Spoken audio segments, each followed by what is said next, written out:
ದೇವಜನರೇ, ಇವತ್ತು ನಾವು ಆಲೋಚನೆ ಮಾಡ್ತಿರುವಂತಹ ಅಂಶದ ಹೆಸರು ಭಾನುವಾರ ಆರಾಧನೆಯ ದಿನವೋ. ಅಂಶದ ಹೆಸರನ್ನು ಇನ್ನೊಂದು ಸಾರಿ ಹೇಳ್ತಿದ್ದೀನಿ. ಇವತ್ತು ನಾವು ಆಲೋಚನೆ ಮಾಡ್ತಿರುವಂತಹ ಅಂಶದ ಹೆಸರು ಭಾನುವಾರ ಮಾತ್ರ ಆರಾಧನೆಯ ದಿನವೋ ಅಂತ ಹೇಳಿ ಬರ್ಕೊಳ್ಳಿ. ಭಾನುವಾರ ಮಾತ್ರ ಆರಾಧನೆಯ ದಿನವೋ. ಇಷ್ಟಕ್ಕೂ ಇದು ಪರೀಕ್ಷೆಗೆ ಸಂಬಂಧಪಟ್ಟಿರುವಂತಹ ಅಂಶ ಅಲ್ಲ. ಈ ಅಂಶ ಪರೀಕ್ಷೆಯಲ್ಲಿದೆ ಅಫ್ಕೋರ್ಸ್, ಆದರೆ ಅಣ್ಣ ಮಾತಾಡಿರುವಂತಹ ಒಂದು ಅಂಶ ಈಗಾಗಲೇ ರೆಕಾರ್ಡ್ ಆಗಿರುವಂತಹದ್ರಿಂದ ಅದನ್ನು ಅಪ್ಲೋಡ್ ಮಾಡುವಂತಹದ್ದು ನಡೆಯುತ್ತೆ. ಆದರೆ ನಿಮ್ಮ ಪ್ರಿಲಿಮಿನರಿ ಇನ್ಫಾರ್ಮೇಷನ್ಗೋಸ್ಕರ ಆ ಸಂದೇಶವನ್ನು ಕೇಳುವುದಕ್ಕಿಂತ ಮುಂಚೆ ಒಂದು ಬೇಸಿಕ್ ಆಗಿ ಜನರಲ್ ಆಗಿ ಈ ಟಾಪಿಕನ್ನು ಆಲೋಚನೆ ಮಾಡಿ ನೋಡ್ತಿದ್ವಿ. ಭಾನುವಾರ ಮಾತ್ರ ಆರಾಧನೆ ಮಾಡಬೇಕಾ ಅನ್ನುವಂತಹ ಅಂಶವನ್ನು. ಇಷ್ಟಕ್ಕೂ ಈ ಅಂಶವನ್ನು ನೋಡಲಿಕ್ಕೆ ಕಾರಣ ಏನು ಅಂತ ಹೇಳಿ ಕೇಳಿದ್ರೆ, ಈಗಾಗಲೇ ನಾವು ಕೇಳ್ಪಟ್ಟಿರೋ ಹಾಗೆ ಸಾಕಷ್ಟು ಜನ, ಸಾಕಷ್ಟು ಸಭೆಗಳಲ್ಲಿ, ಸಾಕಷ್ಟು ಕಡೆ ಸಭೆಗಳಲ್ಲಿ ವಿಭೇದಗಳು ಏರ್ಪಟ್ಟು ಹೋಗಿದೆ. ಸಭೆಗಳ ಸಿದ್ಧಾಂತಪರವಾಗಿರುವಂತಹ ವ್ಯತ್ಯಾಸ, ಫಿಲಾಸಫಿಕಲ್ ಡಿವಿಷನ್ ಅಂತ ಹೇಳಿ ಕರಿತೀವಿ ಇದನ್ನು. ಅಂದರೆ ಸಭೆಯಲ್ಲಿ ಎಲ್ಲರೂ ಇದ್ದರೂ ಸಹ, ಎಲ್ಲರ ಕೈಯಲ್ಲೂ ಒಂದೇ ಸತ್ಯವೇದ ಇದ್ದರೂ ಸಹ ಒಬ್ಬೊಬ್ಬರು ಒಂದೊಂದು ಸಿದ್ಧಾಂತವನ್ನು ನಂಬ್ಕೊಂಡಿದ್ದಾರೆ. ಸತ್ಯವೇದ ಒಂದೇ ಥರ ಬರೆಸಿಕೊಟ್ಟಿರುವಂತಹ ದೇವರು, ಆದರೆ ಒಬ್ಬೊಬ್ಬರು ಅದನ್ನು ಇಂಟರ್ಪ್ರೇಟ್ ಮಾಡ್ತಿರುವಂತಹ ರೀತಿ ಬೇರೆ ಆಗಿರೋದ್ರಿಂದ ಈ ಫಿಲಾಸಫಿಕಲ್ ಡಿಫ್ರೆನ್ಸ್, ಸಿದ್ಧಾಂತಪರವಾಗಿರುವಂತಹ ವ್ಯತ್ಯಾಸಗಳು ಏರ್ಪಟ್ಟಿದೆ. ಅದರಲ್ಲಿ ಸ್ವಲ್ಪ ಜನ ನಮ್ಮದು ರೈಟು ಅಂತ, ಇನ್ನೊಂದು ಸ್ವಲ್ಪ ಜನ ಇಲ್ಲ ನಿಮ್ಮದು ರಾಂಗ್, ನಮ್ಮದು ಕರೆಕ್ಟ್ ಆಗಿರುವಂತಹದ್ದು ಅಂತ ಇನ್ನೂ ಸ್ವಲ್ಪ ಜನ ಸತ್ಯವೇದದಲ್ಲಿರುವಂಥ ಒಂದಷ್ಟು ವಚನಗಳನ್ನ ತೋರಿಸಿ ಸಂಡೇ ಮಾತ್ರ ಆರಾಧನೆ ಮಾಡಬೇಕು ಬ್ರದರ್ ಅನ್ನುವಂಥವ್ರು ಸ್ವಲ್ಪ ಜನ, ಇನ್ನೊಂದು ಸ್ವಲ್ಪ ಜನ ಇಲ್ಲ ಯಾವಾಗ ಬೇಕಾದರೂ ಆರಾಧನೆ ಮಾಡ್ಬೋದು ಅನ್ನುವಂಥವ್ರು ಇನ್ನೂ ಸ್ವಲ್ಪ ಜನ. ಎರಡು ಡಿವಿಷನ್ ಕಾಣಿಸ್ತಿತ್ತು. ನಮಗೆ ಗೊತ್ತಾಗಬೇಕಂದ್ರೆ ಇವತ್ತಿನ ಅಂಶ ನಮಗೆ ಅರ್ಥ ಆಗಬೇಕು, ಹೌದಾ? ಇಷ್ಟಕ್ಕೂ ಸಂಡೇಗೆ ಮಾತ್ರ ಪ್ರಾಧಾನ್ಯತೆ ಕೊಟ್ಟು ಸಂಡೇ ಮಾತ್ರ ವರ್ಷಿಪ್ ಮಾಡಬೇಕು ಅನ್ನುವಂಥವರು ಪ್ರಪಂಚದಲ್ಲಿ ಸಾಕಷ್ಟು ಜನ ಇದ್ದಾರೆ. ನೀವು ಬೇರೆ ದಿನ ಒಂದು ವೇಳೆ ಅವರನ್ನು ವರ್ಷಿಪ್ ಕರೆದ್ರೂ ಸಹ, ಒಂದು ಸಭೆಯನ್ನು ಏರ್ಪಡಿಸಿ, ಒಂದು ಸಭೆಯನ್ನು ಇಟ್ಕೊಂಡಿದ್ದೀವಿ, ಒಂದು ಕೂಟವನ್ನು ಏರ್ಪಡಿಸ್ಕೊಂಡಿದ್ದೀವಿ, ದಯವಿಟ್ಟು ಆರಾಧನೆಗೆ ಬನ್ನಿ ಅಂದರೂ ಬರೋದಿಲ್ಲ ಕೆಲವರು. ಯಾಕೆ? ಸತ್ಯವೇದದಲ್ಲಿ ಸಂಡೇ ಮಾತ್ರ ವರ್ಷಿಪ್ ಮಾಡಿರುವಂಥ ಇನ್ಸ್ಟೆನ್ಸಸನ್ನು ನಾವು ನೋಡ್ತೀವಿ ಅಂತ ಹೇಳ್ತಾರೆ, ಹೌದಾ? ಇದು ನಿಮಗೆ ಅನ್ನಿಸ್ಬೋದು ಈ ಅಂಶವನ್ನು ಕೇಳಬೇಕಾದ್ರೆ.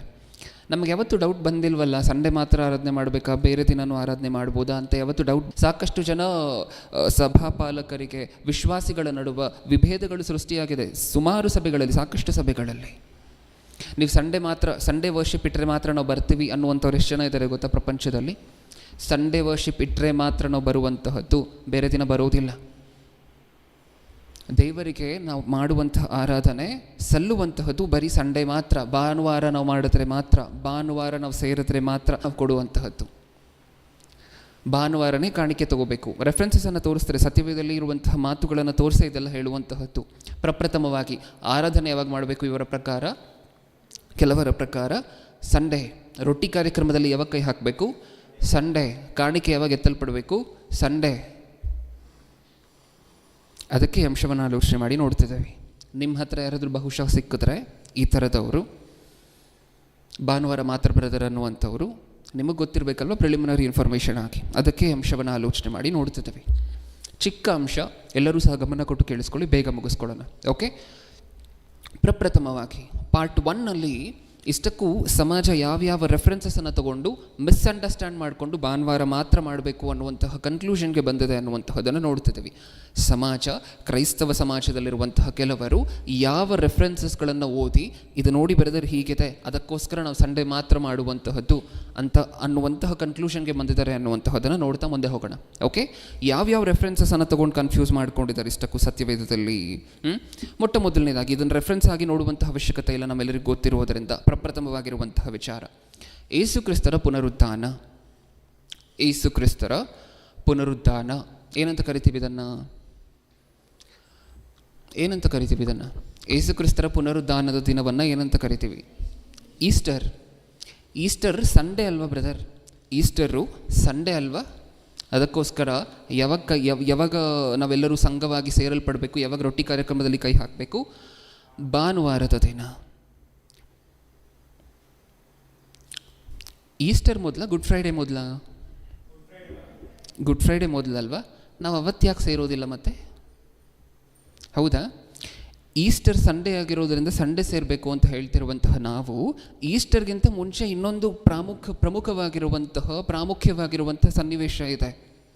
ಯೇಸು ಕ್ರಿಸ್ತರು ಪ್ರಪಂಚದ ಪಾಪಗಳಿಗೋಸ್ಕರ ಪ್ರಾಣ ಕೊಟ್ಟಂತಹ ದಿನ ಗುಡ್ ಫ್ರೈಡೇ. ಫ್ರೈಡೇ ಯಾಕೆ ಸೇರೋದಿಲ್ಲ ಹಾಗಿದ್ರೆ ನಾವು? ಫ್ರೈಡೇ ಮಾತ್ರ ಸೇರಬೇಕು ಅನ್ನುವಂಥ ಹೇಳಿಕೆ ಬರೋದಿಲ್ಲ ಯಾಕೆ ನಮ್ಮ ಹತ್ರ? ಸಂಡೇಗೆ ಹೋಗುತ್ತೆ ಅದು. ಗುಡ್ ಫ್ರೈಡೇನ ಸ್ಕಿಪ್ ಮಾಡಿ ಏನಕ್ಕೋಸ್ಕರ ಸಂಡೇಗೆ ಹೋಗ್ತಿದ್ದೀವಿ? ಹೌದಾ? ಒಂದು ವೇಳೆ ಒಂದು ದಿನಕ್ಕೆ ಇಂಪಾರ್ಟೆನ್ಸ್ ಇದೆ ಅನ್ನುವಂಥದ್ದೇ ಸತ್ಯ ಆಗಿದ್ದರೆ ನಾವು ಯಾವುದನ್ನು ಫಸ್ಟ್ ಹಿಡ್ಕೊಬೇಕಿತ್ತು? ಗುಡ್ ಫ್ರೈಡೇಯನ್ನು. ಅದನ್ನು ಬಿಟ್ಟು ಈಸ್ಟರ್ಗೆ ಏನಕ್ಕೋಸ್ಕರ ಹೋಗ್ತಿದ್ದೀವಿ? ಇನ್ನೊಂದು ವಿಚಾರ ಏನು ಗೊತ್ತಾ? ಪ್ರಪ್ರಥಮ ಸಾರಿ ಕರ್ತನ ಭೋಜನ ಕಾರ್ಯಕ್ರಮ ನಡೆದಂತಹದ್ದು ಸಂಡೇ ಅಲ್ಲ. ಯಾವಾಗ ನಡೆದಂತಹದ್ದು? ಪ್ರಪ್ರಥಮವಾಗಿ ಕರ್ತನ ಭೋಜನ ಕಾರ್ಯಕ್ರಮ ಯಾವಾಗ ನಡೆದಂತಹದ್ದು? ಇರುವಂತಹ ಪ್ರಕಾರ ನಾವು ಫ್ರೈಡೇ ಅಂತ ಅಂದ್ಕೊಳ್ಳೋಣ. ಓಕೆ, ಫ್ರೈಡೇ ಯೇಸು ಕ್ರಿಸ್ತರನ್ನು ಶಿಲ್ಬೆಗೆ ಹಾಕಿದ್ದು ಅಂತ ಅಂದ್ಕೊಳ್ಳಿ ಸ್ವಲ್ಪ ಹೊತ್ತು. ಅದು ವೆಡ್ನೆಸ್ಡೇ ಆಗಿರ್ಬೋದು, ಥರ್ಸ್ಡೇ ಆಗಿರ್ಬೋದು, ಸಾಕಷ್ಟು ಬೇರೆ ಬೇರೆ ಕ್ಯಾಲ್ಕುಲೇಷನ್ಸ್ ಇದೆ. ಅದರ ಸದ್ಯಕ್ಕೆ ಫ್ರೈಡೇ ಅನ್ನುವಂಥ ಕನ್ಕ್ಲೂಷನ್ಗೆ ಬರೋಣ ಈ ಸಂದೇಶಕ್ಕೋಸ್ಕರ. ಓಕೆ, ಯೇಸು ಕ್ರಿಸ್ತರನ್ನು ಯಾವಾಗ ಶಿಲ್ಬೆಗೆ ಹಾಕಿದ್ದು? ಫ್ರೈಡೇ, ಶುಕ್ರವಾರ. ಓಕೆ, ಹಾಗಾದರೆ ಆ ದಿನದಿಂದ ಎಷ್ಟು ದಿನ ಹಿಂದೆ ಪ್ರಪ್ರಥಮವಾಗಿ ರೊಟ್ಟಿ ಕಾರ್ಯಕ್ರಮ ನಡೀತು? ಯೇಸು ಕ್ರಿಸ್ತರನ್ನು ಯಾವತ್ತು ಶಿಲ್ಬೆಗೆ ಹಾಕಿದ್ರು ಆ ದಿನದಿಂದ ಎಷ್ಟು ದಿನ ಹಿಂದೆ ನಡೀತು? ಹಿಂದಿನ ದಿನನೇನಾ? ಹೌದಾ? ಅದು ಯಾವ ದಿನ? ಅವತ್ತು ಯಾವ ದಿನ? ಪಸ್ಕ ಹಬ್ಬ. ಗೊತ್ತಾ ನಮಗೆ ಯಾವ ದಿನ ಆಗಿರ್ಬೋದು? ಹಾಗಿದ್ರೆ ಡೇಸ್ ಆಫ್ ದ ವೀಕಲ್ಲಿ ಯಾವ ಡೇ ಅದು? ಗುರುವಾರ, ಥರ್ಸ್ಡೇ. ನೀವು ಹೇಳಿ, ಈಗ ಪ್ರಪ್ರಥಮವಾಗಿ ರೊಟ್ಟಿ ಕಾರ್ಯಕ್ರಮ ಯಾವತ್ತು ನಡೀತು? ಸಂಡೇನಾ? ಮತ್ತು ಗುರುವಾರ ಏನಕ್ಕೋಸ್ಕರ ನಾವು ಮ್ಯಾಂಡೇಟ್ರಿ ಮಾಡೋದಿಲ್ಲ? ಹೌದಾ ಇಲ್ವಾ? ಸಂಡೇ ಮಾತ್ರ ಮಾಡಬೇಕು ಅಂತ ಅನ್ನುವಂಥವ್ರು ಗುರುವಾರ ಏನಕ್ಕೋಸ್ಕರ ಮ್ಯಾಂಡೇಟ್ರಿ ಮಾಡೋದಿಲ್ಲ? ಪ್ರಪ್ರಥಮವಾಗಿ ನಡೆದಿದ್ದೇ ಗುರುವಾರ. ನಾವು ನಿಜವಾಗ್ಲೂ ದಿನಕ್ಕೆ ಪ್ರಾಧಾನ್ಯತೆ ಕೊಟ್ಟು, ದಿನಕ್ಕೆ ಪ್ರಾಮುಖ್ಯತೆ ಕೊಟ್ಟು ಮುಂದೆ ಹೋದರೆ ಗುರುವಾರ ಅಲ್ವಾ ಮಾಡಬೇಕಾಗಿರುವಂತಹದ್ದು. ಎರಡನೇದಾಗಿ ಪಾಯಿಂಟ್ ನಂಬರ್ 2, ಯಾವ್ಯಾವ ರೆಫರೆನ್ಸನ್ನು ನೋಡ್ಕೊಂಡು ಕನ್ಫ್ಯೂಸ್ ಮಾಡ್ಕೊಂಡಿದ್ದಾರೆ? ಅಪೊಸ್ತಲರ ಕೃತ್ಯಗಳು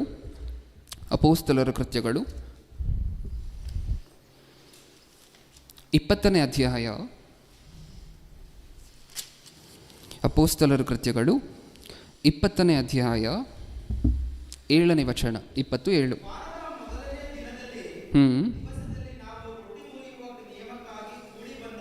ಹಾಂ, ಇದೆ ಅಲ್ವಾ? ಕೀ ರೆಫರೆನ್ಸ್ ಇದೆ ಅಲ್ವಾ? ಇದನ್ನೇ ತೋರಿಸಿ ಹೇಳುವಂತಹದ್ದು. ನೋಡಿ ಬ್ರದರ್, ವಾರದ ಮೊದಲನೇ ದಿನ ಅಂದರೆ ಸಂಡೇವರೆಲ್ಲ ಕೂಡ್ಕೊಂಡ್ರಲ್ವಾ ಮೊದಲನೇ ಶತಮಾನದಲ್ಲಿ. ಅಪೊಸ್ತಲರು ಭಾನುವಾರ ಆರಾಧನೆಗೆ ಸೇರಿದ್ರಲ್ವಾ. ನೀವು ಯಾಕೆ ಬೇರೆ ಬೇರೆ ದಿನ ಎಲ್ಲ ಇಡ್ತೀರಾ? ಪ್ರಶ್ನೆ ಕೇಳುವಂಥವ್ರು ಇದನ್ನೇ ತೋರಿಸಿ ಕೇಳುವಂತಹದ್ದು. ಏನಂತ ಇದೆ ಈ ರೆಫರೆನ್ಸಲ್ಲಿ ಇಷ್ಟಕ್ಕೂ? ವಾರದ ಮೊದಲನೆಯ ದಿನದಲ್ಲಿ ನಾವು ರೊಟ್ಟಿ ಮುರಿಯುವ ನಿಯಮಕ್ಕಾಗಿ ಕೂಡಿ ಬಂದಾಗ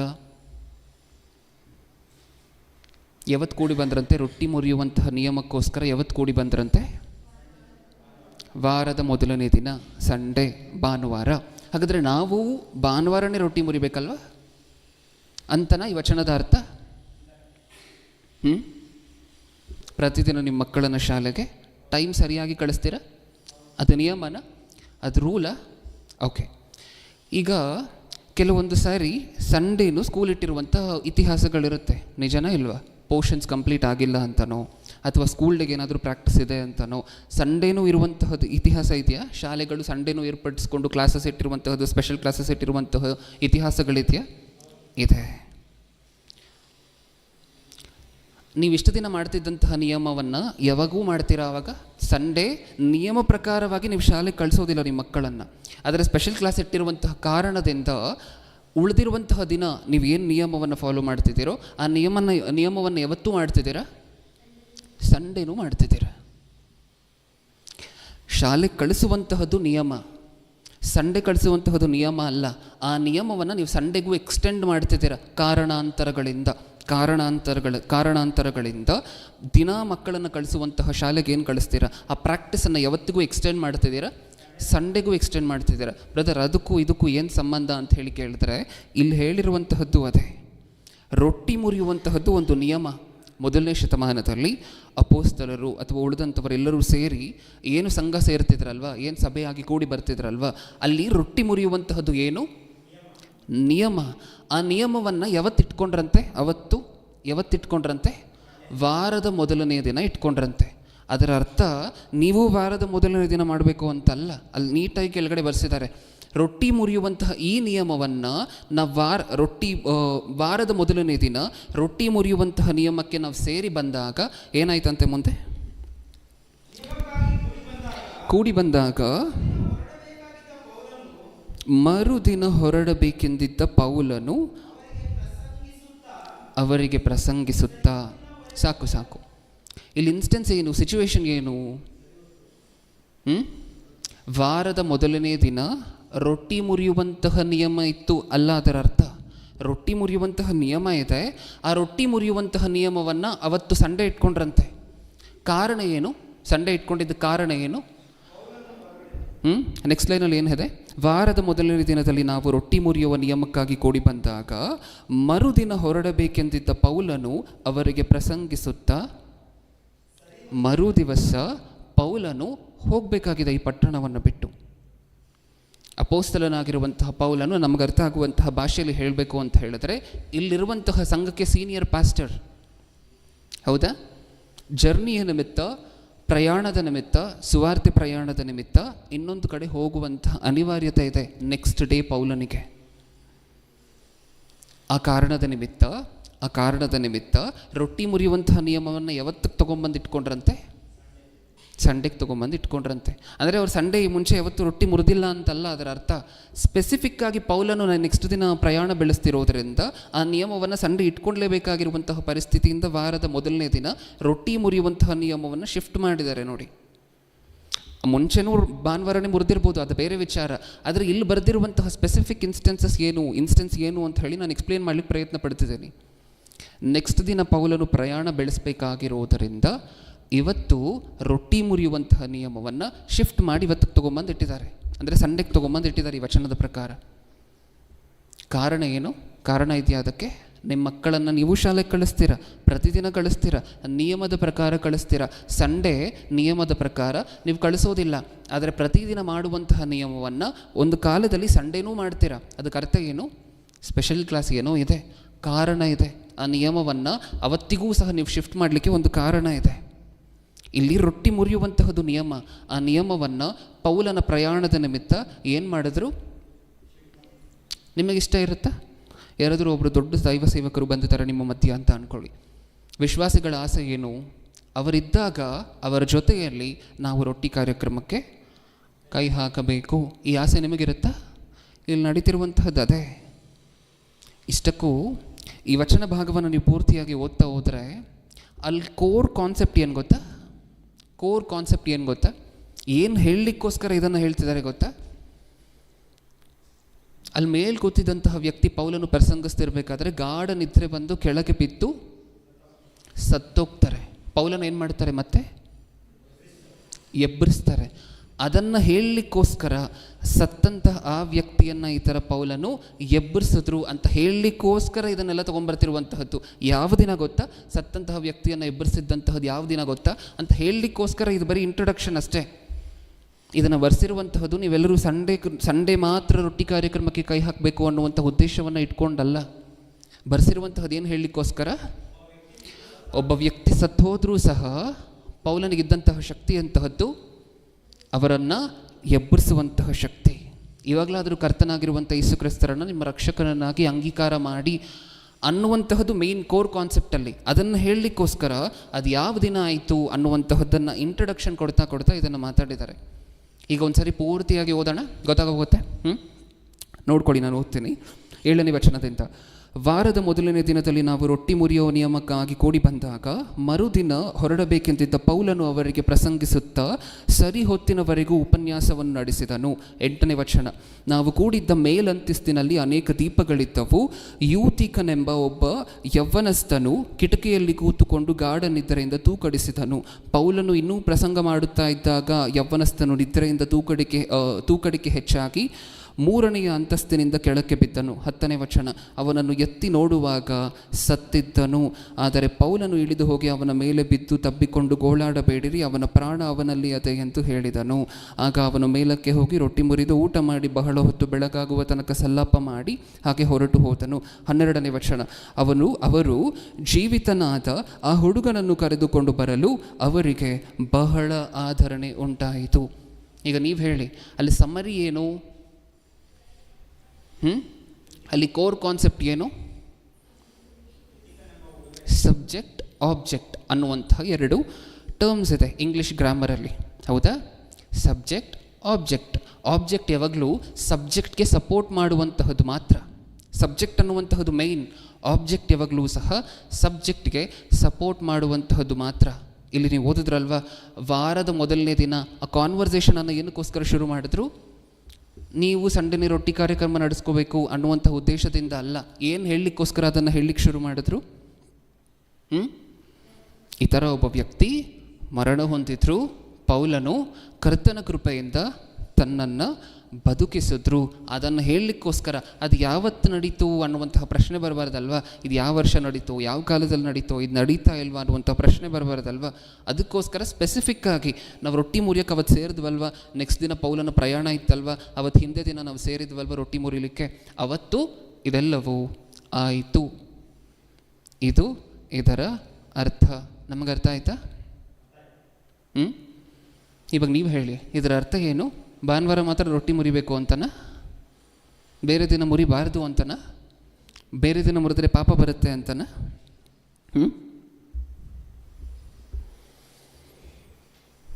ಓಕೆ, ಇನ್ನು ಈಗ ನೀವು ನೋಡಿದ ಫಸ್ಟ್ ಪಾಯಿಂಟ್ ಏನು? ಪ್ರಪಂಚ ಯಾವ್ಯಾವ ರೆಫರೆನ್ಸಸನ್ನು ನೋಡಿಕೊಂಡು ಕನ್ಫ್ಯೂಸ್ ಮಾಡ್ಕೊಂಡಿದೆ ಅನ್ನುವಂತಹದ್ದನ್ನು ನಾವು ಸ್ಟಾರ್ಟ್ ಮಾಡಿದ್ವಿ ಪಾರ್ಟ್ 1ನಲ್ಲಿ. ಅದರಲ್ಲಿ ಪ್ರಪ್ರಥಮವಾಗಿ ಮೋಸ್ಟ್ಲಿ ಈಸ್ಟರ್ ಅನ್ನುವಂಥ ಉದ್ದೇಶದಿಂದ ಆ ದಿನ ಇಟ್ಕೊಂಡಿದ್ದಾರೆ ಅಂತ ಹೇಳಿ ನೋಡಿದ್ವಿ. ಸೆಕೆಂಡ್ ಪಾಯಿಂಟಾಗಿ ಈಗ ನೀವು ಓದಂತಹ ರೆಫರೆನ್ಸನ್ನು ಯೋಚನೆ ಮಾಡಿ ನೋಡಿದ್ವಿ. ವಾರದ ಮೊದಲನೇ ದಿನ ಆ ಪದಕ್ಕೆ, ಆ ಸೆಂಟೆನ್ಸ್ಗೆ ಇರುವಂತಹ ಅರ್ಥ ಏನು ಗ್ರಾಮ್ಯಾಟಿಕಲಿ ಅನ್ನುವಂತಹದ್ದನ್ನು ನೋಡಿದ್ವಿ. ಇನ್ನು ಮೂರನೇದಾಗಿ ಇನ್ನೂ ಯಾವುದನ್ನು ನೋಡಿ ಕನ್ಫ್ಯೂಸ್ ಮಾಡ್ಕೊಂಡಿದ್ದಾರೆ? ಕೊರಿಂಥದವರಿಗೆ ಬರೆದ ಮೊದಲನೇ ಪತ್ರಿಕೆ, ಕೊರಿಂಥದವರಿಗೆ ಬರೆದ ಮೊದಲನೇ ಪತ್ರಿಕೆ 16ನೇ ಅಧ್ಯಾಯ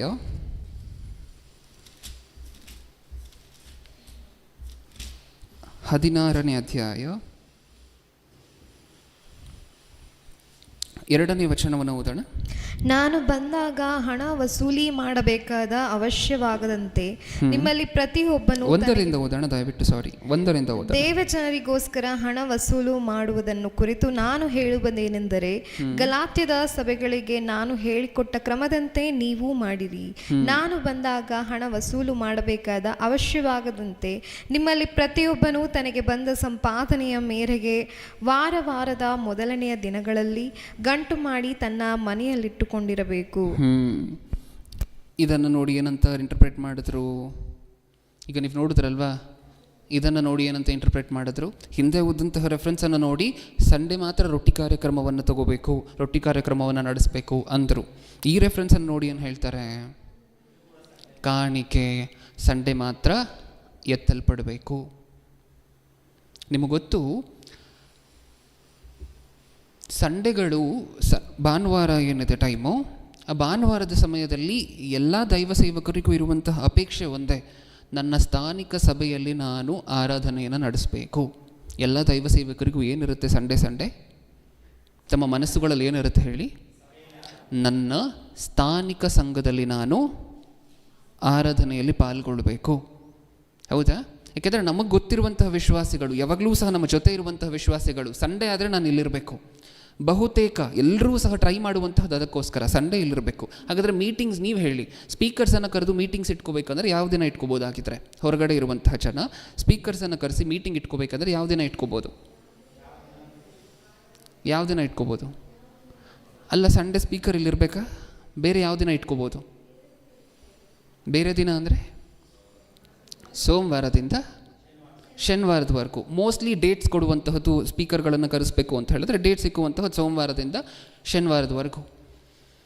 ಈಗ ಹಳ್ಳಿಗಳಲ್ಲಿರುವಂತಹ ಜನ ಒಬ್ಬ ದೊಡ್ಡ ಸ್ಪೀಕರನ್ನು ಕರೆಸಿ ಒಂದು ದೊಡ್ಡ ಸಭೆಯನ್ನು ಏರ್ಪಡಿಸಿ ಒಂದು ಬಹಿರಂಗ ಕೂಟವನ್ನು ಏರ್ಪಡಿಸಿದ್ರೆ ಸೋಮವಾರದಿಂದ ಶನಿವಾರದವರೆಗೂ ಅವ್ರು ಎಷ್ಟು ಖರ್ಚು ಮಾಡಿರ್ಬೋದು? ನೀವು ಹೇಳಿ, ಎಷ್ಟು ಖರ್ಚು ಮಾಡಿರ್ಬೋದು? 3 ದಿನ ಮೀಟಿಂಗ್ ಅಂದ್ಕೊಳ್ಳಿ, ಎಷ್ಟು ಖರ್ಚಾಗಿರುತ್ತೆ? 2 ಲಕ್ಷ, 2.5 ಲಕ್ಷ. ಅವ್ರು ಎಷ್ಟು ಗ್ರ್ಯಾಂಡಾಗಿ ಮಾಡಬೇಕು ಅಂತ ಅನ್ಕೋತಾರೋ ಅಷ್ಟರ ಮೇಲೆ ಹೋಗ್ತಿರುತ್ತಲ್ವ, ಎಷ್ಟು ಜನ ಸೇರ್ತಾರೋ ಅಷ್ಟು ಖರ್ಚಾಗ್ತಿರುತ್ತಲ್ವ. ಈಗ ನೀವು ಹೇಳಿ, 2 ಲಕ್ಷ ಖರ್ಚು ಮಾಡಿರುವಂಥವರು ಕಾಣಿಕೆ ಎತ್ತುವಂಥದ್ದು ತಪ್ಪ? ಬೇರೆ ದಿನ ಮೀಟಿಂಗ್ಗಳಿಗೋಸ್ಕರ 2 ಲಕ್ಷ ರೂಪಾಯಿ 2.5 ಲಕ್ಷ ರೂಪಾಯಿ ಸಾಲ ಮಾಡಿ ತೊಗೊಂಬಂದು ಹಾಕಿರ್ತಾರಲ್ವ, ಅವರು ಕಾಣಿಕೆಗಳನ್ನು ಎತ್ತುವಂತಹದ್ದು ತಪ್ಪ? ಬೇರೆ ದಿನ ಎತ್ಬೋದಾ? ಹಾಗಾದರೆ ಈ ವಚನ ಏನಕ್ಕೋಸ್ಕರ ಹಿಂಗಿದೆ? ವಾರದ ಮೊದಲನೇ ದಿನ ಅಂತ ಏನಕ್ಕೋಸ್ಕರ ಇಷ್ಟೊಂದು ಸ್ಪಷ್ಟವಾಗಿ ಬರ್ತಿದ್ದಾರೆ ಇಲ್ಲಿ? ಇಲ್ಲೂ ಅಷ್ಟೇ, ಸೆಮಿನಾರ್ಗಳು ನಡಿಬೇಕಾದ್ರೆ ಅಲ್ಲಾಗುವಂಥ ಖರ್ಚು ನಿಮಗೆ ಗೊತ್ತು. ಊಟ, ಇದು ಅದು, ಕರೆಂಟ್ಗೋಸ್ಕರ, ಇನ್ನೊಂದಕ್ಕೋಸ್ಕರ, ಸೌಲಭ್ಯಕ್ಕೋಸ್ಕರ, ದೈವ ಸೇವಕರಿಗೆ ಕಾಣಿಕೆಯನ್ನು ಕೊಡುವಂತಹದಕ್ಕೋಸ್ಕರ ಖರ್ಚು ಎಷ್ಟಿರುತ್ತೆ ಅಂತ ನಿಮಗೆ ಗೊತ್ತಾ? ಸೆಮಿನಾರ್ ಒಂದಿನ ಇರುತ್ತೆ, ನಮ್ಮ ಎಷ್ಟು ದಿನ ಇರುತ್ತೆ ನಾರ್ಮಲಾಗಿ ಸೆಮಿನಾರು? 3 days ಇರುತ್ತಾ? 2 days ಇರುತ್ತಾ? ಹಾಂ. ಹಾಗಾದರೆ ಸಂಡೇ ಇಟ್ಟರೂ ಸಹ ಇನ್ನೊಂದು ದಿನಕ್ಕೆ ಆಫ್ಕೋರ್ಸ್ ಎಕ್ಸ್ಟೆಂಡ್ ಆಗುತ್ತೆ, ನಿಜನಾ? ಈಗ ಎಕ್ಸ್ಟೆಂಡ್ ಆದಾಗ ಈ ಖರ್ಚುಗಳ ನಿಮಿತ್ತ ಕಾಣಿಕೆ ಎತ್ತಬಾರ್ದ? ಹಾಗಾದರೆ ಸತ್ಯವೇದದಲ್ಲಿ ಈ ವಚನ ಏನಕ್ಕೋಸ್ಕರ ಬರೆಸಿದ್ದಾರೆ? ಈ ವಚನವನ್ನು ಸತ್ಯವೇದದಲ್ಲಿ ಈ ಥರ ಏನಕ್ಕೋಸ್ಕರ ಬರೆಸಿದ್ದಾರೆ? ಇನ್ನೊಂದು ಸಾರಿ ಓದೋಣ. 16ನೇ ಅಧ್ಯಾಯ 1ನೇ ವಚನದಿಂದ. ದೇವಜನರಿಗೋಸ್ಕರ ಹಣ ವಸೂಲು ಮಾಡುವುದನ್ನು ಕುರಿತು ನಾನು ಹೇಳುವುದೇನೆಂದರೆ, ಗಲಾತ್ಯದ ಸಭೆಗಳಿಗೆ ನಾನು ಹೇಳಿಕೊಟ್ಟ ಕ್ರಮದಂತೆ ನೀವು ಮಾಡಿರಿ. 2ನೇ ವಚನ. ನಾನು ಬಂದಾಗ ಹಣ ವಸೂಲು ಮಾಡಬೇಕಾದ ಅವಶ್ಯವಾಗದಂತೆ ನಿಮ್ಮಲ್ಲಿ ಪ್ರತಿಯೊಬ್ಬನು ತನಗೆ ಬಂದ ಸಂಪಾದನೆಯ ಮೇರೆಗೆ ವಾರದ ಮೊದಲನೆಯ ದಿನ, ಅಂದರೆ ಸಂಡೇ, ವಾರದ ಮೊದಲನೆಯ ದಿನದಲ್ಲಿ ಗಂಟು ಮಾಡಿ ತನ್ನ ಮನೆಯಲ್ಲಿಟ್ಟುಕೊಂಡಿರಬೇಕು. ಇದಕ್ಕೆ ಅರ್ಥ ಏನು ಅಂತ ನೀವು ಹೇಳಿ. ಎಲ್ಲಿಟ್ಕೊಬೇಕು ಗಂಟು ಮಾಡಿ? ಮನೆಯಲ್ಲಿ. ವಾರದ ಮೊದಲನೇ ದಿನ ಮಾತ್ರ ಸ್ಪೆಸಿಫಿಕ್ ಆಗಿ ಸಂಡೇ ಅನ್ನುವಂತಹದ್ದು ಏನಕ್ಕೋಸ್ಕರ ಮೆನ್ಷನ್ ಮಾಡಿದ್ದಾರೆ ಅಂತ ಹೇಳ್ತಿದ್ದೀನಿ. ಇಲ್ಲಿ ಸ್ಪೆಸಿಫಿಕ್ ಆಗಿ ಕಾಣಿಕೆ ಅನ್ನುವಂತಹದ್ದು ಅಥವಾ ದೇವಜನರಿಗೋಸ್ಕರ ಕೊಡುವಂತಹದ್ದು, ಇದರ ಬಗ್ಗೆ ಏನಕ್ಕೋಸ್ಕರ ಸಂಡೇ ಅಂತಲೇ ಬರೆಸಿದ್ದಾರೆ ಅನ್ನುವಂತಹದ್ದನ್ನು ಹೇಳ್ತಿದ್ದೀನಿ, ಗಮನ ಕೊಟ್ಟು ಕೇಳಿಸ್ಕೊಳ್ಳಿ. ಗ್ರೀಕೋ ರೋಮನ್ ಕಲ್ಚರ್ ಏನು ಹಿಂಗಂದರೆ, ಗ್ರೀಕೋ ರೋಮನ್ ಕಲ್ಚರ್ ಇದೆಲ್ಲವೂ ಸಹ ಇಲ್ಲಿ ಬರೆಸಿರುವಂತಹ ಪ್ರತಿಯೊಂದೊಂದೂ ಸಹ ಯಾವಾಗ ನಡೆದಂತಹ ವಿಚಾರಗಳು? ಪ್ರತ್ಯಕ್ಷವಾಗಿ ಯಾವಾಗ ನಡೆದಂತಹ ವಿಚಾರಗಳು? ಪ್ರತ್ಯಕ್ಷವಾಗಿ ಯಾವಾಗ ನಡೆದಂತಹ ವಿಚಾರಗಳು? ನೆನ್ನೆನ ಮೊನ್ನೆನ? ಮೊದಲನೇ ಶತಮಾನದಲ್ಲಿ ಪರಿಪಾಲನೆಯಲ್ಲಿದ್ದಂತಹ ಸಾಮ್ರಾಜ್ಯದ ಹೆಸರೇನು? ರೋಮ ಸಾಮ್ರಾಜ್ಯ.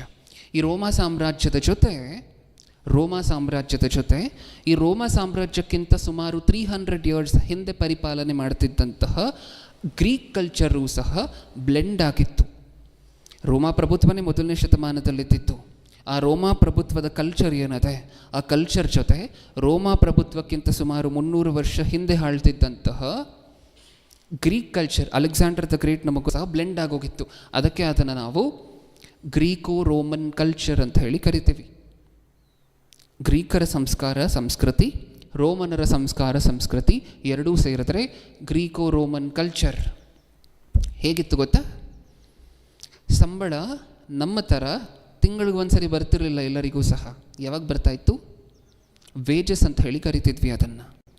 ಪೀರಿಯಾಡಿಕ್, ಒಂದು ತಿಂಗಳಿಗಿಂತ ಕಡಿಮೆ ಇಂಟರ್ವಲಲ್ಲಿ ನಾವು ಸ್ಯಾಲ್ರಿಯನ್ನು ಡ್ರಾ ಮಾಡಿದಾಗ ಅದನ್ನು ಏನಂತ ಕರಿತೀವಿ? ಸ್ಯಾಲ್ರಿ ಅಂತ ಕರೆಯೋದಿಲ್ಲ, ಏನಂತ ಕರಿತೀವಿ? ವೇಜಸ್. ಕನ್ನಡದಲ್ಲಿ ಕೂಲಿ ಅಂತ ಹೇಳಿ ಕರಿತೀವಿ, ಸಂಬಳ ಅಂತ ಕರೆಯೋದಿಲ್ಲ. ಏನಂತ ಕರಿತೀವಿ? ಕೂಲಿ. ಯಾವಾಗ ಬರ್ತಾಯಿತ್ತು ಗೊತ್ತಾ?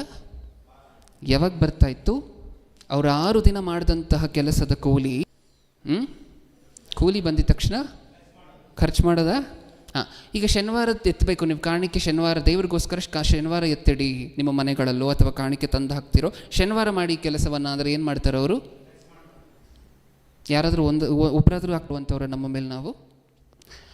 ಈ ಗ್ರೀಕೋ ರೋಮನ್ ಕಲ್ಚರಲ್ಲಿ 90% ಜನರಿಗೆ, ರೋಮಾ ಪ್ರಭುತ್ವದಲ್ಲಿ ಟಾಪ್ ಅಫಿಷಿಯಲ್ಸ್ ಏನಿದ್ರು, ಗವರ್ನರ್ ಲೆಕ್ಕದಲ್ಲಿ, ಸರ್ಜಿಯಂಟ್ ಲೆಕ್ಕದಲ್ಲಿ, ಅವರನ್ನು ಹೊರತುಪಡಿಸಿ ಉಳಿದಂತಹ 90% ಜನರಿಗೆ ಯಾವ ಕೂಲಿ ಬರ್ತಾಯಿತ್ತು? ವಾರದ ಕೂಲಿ ಬರ್ತಾಯಿತ್ತು. ಯಾವಾಗ ಬರ್ತಾಯಿತ್ತು? 6 ದಿನ ಮಾಡಿದಂಥ ಕೆಲಸಕ್ಕೆ 7ನೇ ದಿನ, ವಾರದ ಮೊದಲನೇ ದಿನ ಅವರಿಗೆ ಕೂಲಿ ಅನ್ನುವಂತಹದ್ದು ಬರ್ತಾಯಿತ್ತು. ಹೆಂಗೆ ಹೇಳ್ಬೇಕು? ಅವ್ರಿಗೆ ಹೇಳಬೇಕಾದ್ರೆ ಹೆಂಗೆ ಹೇಳಬೇಕು? ದಯವಿಟ್ಟು ವಾರದ ಮೊದಲನೇ ದಿನ ದೇವರಿಗೆ ಅಂತ ಹೇಳಿ ಎತ್ತಿಡಿ. ಫಸ್ಟ್ ದೇವರಿಗೆ ಅಂತ ಹೇಳಿ ಎತ್ತಿಡಿ, ಆಮೇಲೆ ನಿಮ್ಮ ಖರ್ಚುಗಳನ್ನು ನೋಡ್ಕೊಳ್ಳಿ. ನೀವು ಎಷ್ಟು ಚೆನ್ನಾಗಿ ಖರ್ಚು ಮಾಡಿ ಲಾಸ್ಟಲ್ಲಿ ಎಷ್ಟು ಚೆನ್ನಾಗಿ ದೇವ್ರಿಗೆ ಕೊಡ್ತೀರಾ ಅಂತ ನನಗೆ ಗೊತ್ತು ಅಂತ ಮಾತಾಡ್ತಿರುವಂತಹ ಮಾತದು. ಫಸ್ಟ್ ಪಾಯಿಂಟ್ ಮಾತ್ರ. ಈ ಮಾತನ್ನು ವಾರದ ಮೊದಲನೇ ದಿನವೇ ದೇವರಿಗೆ ನೀವು ಎತ್ತಿಡಬೇಕು ಅಥವಾ ಸಮರ್ಪಿಸಬೇಕು ಅನ್ನುವಂತಹ. ಈಗ ಪೌಲನು ಬಂದರು ಅಂತ ಅಂದ್ಕೊಳ್ಳಿ. ಯಾವಾಗಲೂ ಬರ್ತಾ ಇರಲಿಲ್ಲ ಪೌಲನು, ಏಕೆಂದರೆ ಪೌಲನಿಗೆ ಈ ರೀತಿಯಾಗಿರುವಂತಹ ಸಭೆ, ಕೊರಿಂಥ ಸಭೆ ಏನಿದೆ, ಈ ರೀತಿಯಾಗಿರುವಂಥ ಸಭೆ ಸಾಕಷ್ಟಿತ್ತು ಪೌಲನಿಗೆ. ಅಲ್ಲೆಲ್ಲ ಕಡೆ ಹೋಗ್ಬೇಕಲ್ವ? ಯಾವಾಗಲೂ ಬರ್ತಿರಲಿಲ್ಲ, ಯಾವಾಗಲೂ ಸಹ ಇವ್ರ ಮಧ್ಯನೇ ಇರ್ತಿರಲಿಲ್ಲ ಪೌಲನು. ಅಕೇಶ್ನಲ್ ಆಗಿ ಆವಾಗವಾಗ ಬರ್ತಾಯಿದ್ರು. ಅವರು ಬಂದಾಗ ಎಲ್ಲರೂ ಸಹ ಕಾಣಿಕೆಯನ್ನು ಎತ್ಕೊಡುವಂಥ ಕೆಲಸದಲ್ಲಿ ಮುಳುಗೋದ್ರು ಅಂತ ಅಂದ್ಕೊಳ್ಳಿ. ಪೌಲನು ಬಂದಿದ್ದೇನಕ್ಕೋಸ್ಕರ? ಪ್ರಸಂಗ ಮಾಡಲಿಕ್ಕೋಸ್ಕರ. ಈಗ ಎಲ್ಲರೂ ಸಹ ಚೀಲಗಳನ್ನು ಹಿಡ್ಕೊಂಡು ಕಾಣಿಕೆ ಎತ್ತುವಂಥದ್ರಲ್ಲಿ ಬ್ಯುಸಿ ಆದರು ಅಂತ ಅಂದ್ಕೊಳ್ಳಿ. ಪ್ರಸಂಗ ಕೇಳುವಂಥವ್ರು ಯಾರು? ಪೌಲನ ಸಮಯ ಈ ಸಭೆಗಳ ಜೊತೆ ಮಾತಾಡಲಿಕ್ಕೆ ಸಿಕ್ಕುವಂತಹದ್ದೇ ಸ್ವಲ್ಪ, ಸಿಕ್ಕುವಂತಹದ್ದೇ ಅಪರೂಪ. ಅಲ್ಲಿ ಪೌಲನು ಏನು ಟ್ರಾವೆಲ್ ಮಾಡ್ತಾರಲ್ವ, ಆ ದಾರಿಯಲ್ಲಿ ಹೋಗ್ತಿರ್ಬೇಕಾದ್ರೆ ಯಾವ್ಯಾವ ಪ್ರಾಂತ್ಯ ಆ ಕಡೆ ಈ ಕಡೆ ಸಿಕ್ಕುತ್ತೋ ಆ ಸಭೆಗಳನ್ನು ಮಾತಾಡಿಸ್ಕೊಂಡು ಮುಂದೆ ಹೋಗ್ತಾಯಿದ್ರು. ಆ ಥರ ಬರ್ತಾಯಿದ್ರು ಯಾವಾಗಲೂ ಒಂದು ಸಾರಿ. ಈಗ ಪೌಲನು 3 ಗಂಟೆನೋ 4 ಗಂಟೆನೋ ಬಂದು ಇವ್ರ ಮಧ್ಯೆ ಇದ್ದಾರೆ ಅಂತ ಅಂದ್ಕೊಳ್ಳಿ. ಕಾಣಿಕೆ ಎತ್ತಲಿಕ್ಕೆ ಎಷ್ಟು ಟೈಮ್ ಬೇಕು? ಈ ಮುಂಚೆ ಎತ್ತಿಟ್ಟಿಲ್ಲ ಅಂದರೆ ಇವರು ಪ್ರಸಂಗ ಯಾವಾಗ ಕೇಳ್ತಾರೆ? ಪೌಲನು ಬಂದಿರುವಂತಹ ಮುಖ್ಯವಾದ ಉದ್ದೇಶ ಏನು? ಆ ಸಭೆಗಳಲ್ಲಿರುವಂತಹ ಲೋಪಗಳು, ಆ ಸಭೆಗಳಲ್ಲಿರುವಂತಹ ಶಕ್ತಿ, ಸ್ಟ್ರೆಂತ್ಸ್, ಲೋಪದೋಷಗಳನ್ನು ಅಣಗಿಸಬೇಕು, ಒಳ್ಳೆ ವಿಚಾರಗಳನ್ನು ಎತ್ತಿಡಬೇಕು. ಇದನ್ನೆಲ್ಲ ಮಾಡಿ ಹೋಗಬೇಕಾ ಪೌಲನು? ಕಾಣಿಕೆ ಎತ್ತುವಂತಹದ್ರಲ್ಲಿ ಇನ್ವಾಲ್ವ್ ಆದರೆ ಅಷ್ಟರೊಳಗೆ ಅದು ಸೆಕೆಂಡ್ ರೀಸನ್. ವಾರದ ಮೊದಲನೇ ದಿನವೇ ಅನ್ನುವಂತೆ ಏನಕ್ಕೋಸ್ಕರ ಸ್ಪೆಸಿಫೈ ಮಾಡಿದ್ರು ಈ ವಿಚಾರದಲ್ಲಿ ಅಂತ ಹೇಳಿದ್ರೆ, ಕಲ್ಚರಲ್ ಪಾಯಿಂಟನ್ನು ನಾನು ಈಗಾಗಲೇ ಹೇಳಿದೆ, ದೇವರಿಗೆ ಎತ್ತಿಡಿ ಅಂತ ಹೇಳ್ಕೊಡ್ತಿರುವಂತಹ ಮಾತಿದು. ನೆಕ್ಸ್ಟ್ ಪಾಯಿಂಟ್, ಸೆಕೆಂಡ್ ಪಾಯಿಂಟ್ ಏನಂತ ನೋಡಿದ್ವಿ? ಪೌಲನು ಯಾವ ಕಾರಣದ ನಿಮಿತ್ತ ಬರ್ತಾರೋ ಅದು ಮುಖ್ಯವಾಗಿ ನಡಿಬೇಕು. ಅದರಲ್ಲಿ ಈ ಆಬ್ಸ್ಟಿಕಲ್ಸ್, ಈ ಡಿಸ್ಟರ್ಬೆನ್ಸಸ್ಗಳಲ್ಲೆಲ್ಲ ಆಗಬಾರ್ದಲ್ವ? ಅದು ಎರಡನೇ ಕಾರಣ. ಹೌದಾ? ನೀವು ಈ ಥರ ಸತ್ಯವೇದವನ್ನು ಓದ್ತಾ ಹೋಗ್ತಿದ್ರೆ, ಒಂದು ಪುಸ್ತಕದಿಂದ ಇನ್ನೊಂದು ಪುಸ್ತಕಕ್ಕೆ ಲಿಂಕ್ ಮಾಡ್ತಾ ಹೋಗ್ತಿದ್ರೆ ಈ ಥರ ರೀಸನ್ಸ್ ಇದೆರಡೇ ಅಲ್ಲ, ಇನ್ನೂ ಸಹ ಸಾಕಷ್ಟು ಸಿಕ್ಕುತ್ತೆ ನಿಮಗೆ. ಒಂದು ವಾರದ ಮೊದಲನೇ ದಿನವೇ ಕಾಣಿಕೆಯನ್ನು ಎತ್ತಿಡಬೇಕು ಅಂತ ಏನಕ್ಕೋಸ್ಕರ ಹೇಳಿದ್ರು ಅನ್ನುವುದಕ್ಕೆ ರೀಸನ್ಸ್ ಇನ್ನೂ ಸಾಕಷ್ಟು ಸಿಕ್ಕುತ್ತೆ. ಅದು ಸಿಕ್ಕಬೇಕು ಅಂದರೆ ನಾವೇನು ಮಾಡಬೇಕು? ಒಂದು ಪುಸ್ತಕದಿಂದ ಇನ್ನೊಂದು ಪುಸ್ತಕಕ್ಕೆ ಲಿಂಕ್ ಮಾಡ್ಲಿಕ್ಕೆ ಬರಬೇಕು, ಬೇರೆ ಪುಸ್ತಕಕ್ಕೆಲ್ಲ ನಾನು ಹೇಳ್ತಿರುವಂತಹದ್ದು. ಇಲ್ಲಿ ಕೊರಿಂಥದಲ್ಲಿ ಈ ಮಾತು ಬರ್ಸಿದ್ದಾರೆ ಅಂದರೆ ಇದನ್ನು ಹೊಸ ಒಡಂಬಡಿಕೆಯಲ್ಲಿರುವಂಥ ಎಲ್ಲ ಪುಸ್ತಕಗಳಿಗೂ ಲಿಂಕ್ ಮಾಡಿ ನೋಡಬೇಕು, ಅವಾಗ ಗೊತ್ತಾಗುತ್ತೆ ನಮಗೆ. ಅಥವಾ ನಮಗೆ ಹಿಸ್ಟ್ರಿ ಏನಾದರೂ ಇದಕ್ಕೆ ಸಂಬಂಧಪಟ್ಟಂತೆ ಮೊದಲನೇ ಶತಮಾನದಲ್ಲಿ ಕಲ್ಚರ್ ಹೇಗಿತ್ತು ಅನ್ನುವಂತಹದನ್ನು ನೋಡುವಂಥ ಅಭ್ಯಾಸ ಇದ್ದರೆ ಅದಕ್ಕೆ ಲಿಂಕ್ ಮಾಡಿ ನೋಡಿದ್ರೆ ಗೊತ್ತಾಗುತ್ತೆ. ಇದನ್ನು ಈ ಇನ್ಸ್ಟೆನ್ಸಸ್ಸಲ್ಲಿ ಈ ಸ್ಪೆಸಿಫಿಕ್ ಆಗಿ ಇದನ್ನು ಏನಕ್ಕೋಸ್ಕರ ಹೇಳಿದ್ರು, ಇಷ್ಟೊಂದು ಆ್ಯಕ್ಚುಯಲ್ ಆಗಿ ವಾರದ ಮೊದಲನೇ ದಿನವೇ ಅಂತ ಏನಕ್ಕೋಸ್ಕರ ಹೇಳಿದ್ರು ಅನ್ನುವಂಥದ್ದು ಅರ್ಥ ಆಗೋಗುತ್ತೆ.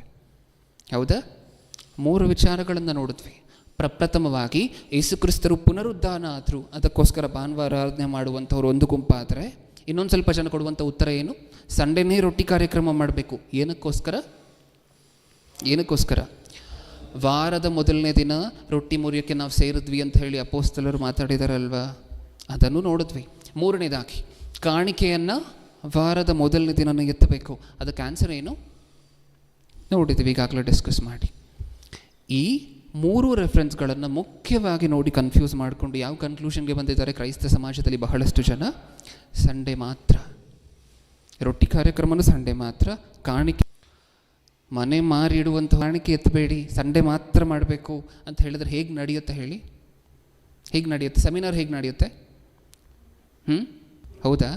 ಹಾಂ, ಸಭೆಯ ಪಾಲಕರಿಗೆ ಗೊತ್ತಿರುತ್ತೆ ಒಂದು ಕಾರ್ಯಕ್ರಮವನ್ನು ಮುಂದೆ ತೊಗೊಂಡು ಹೋಗಬೇಕು ಅಂದರೆ ಎಷ್ಟು ಕಷ್ಟ ಇರುತ್ತೆ.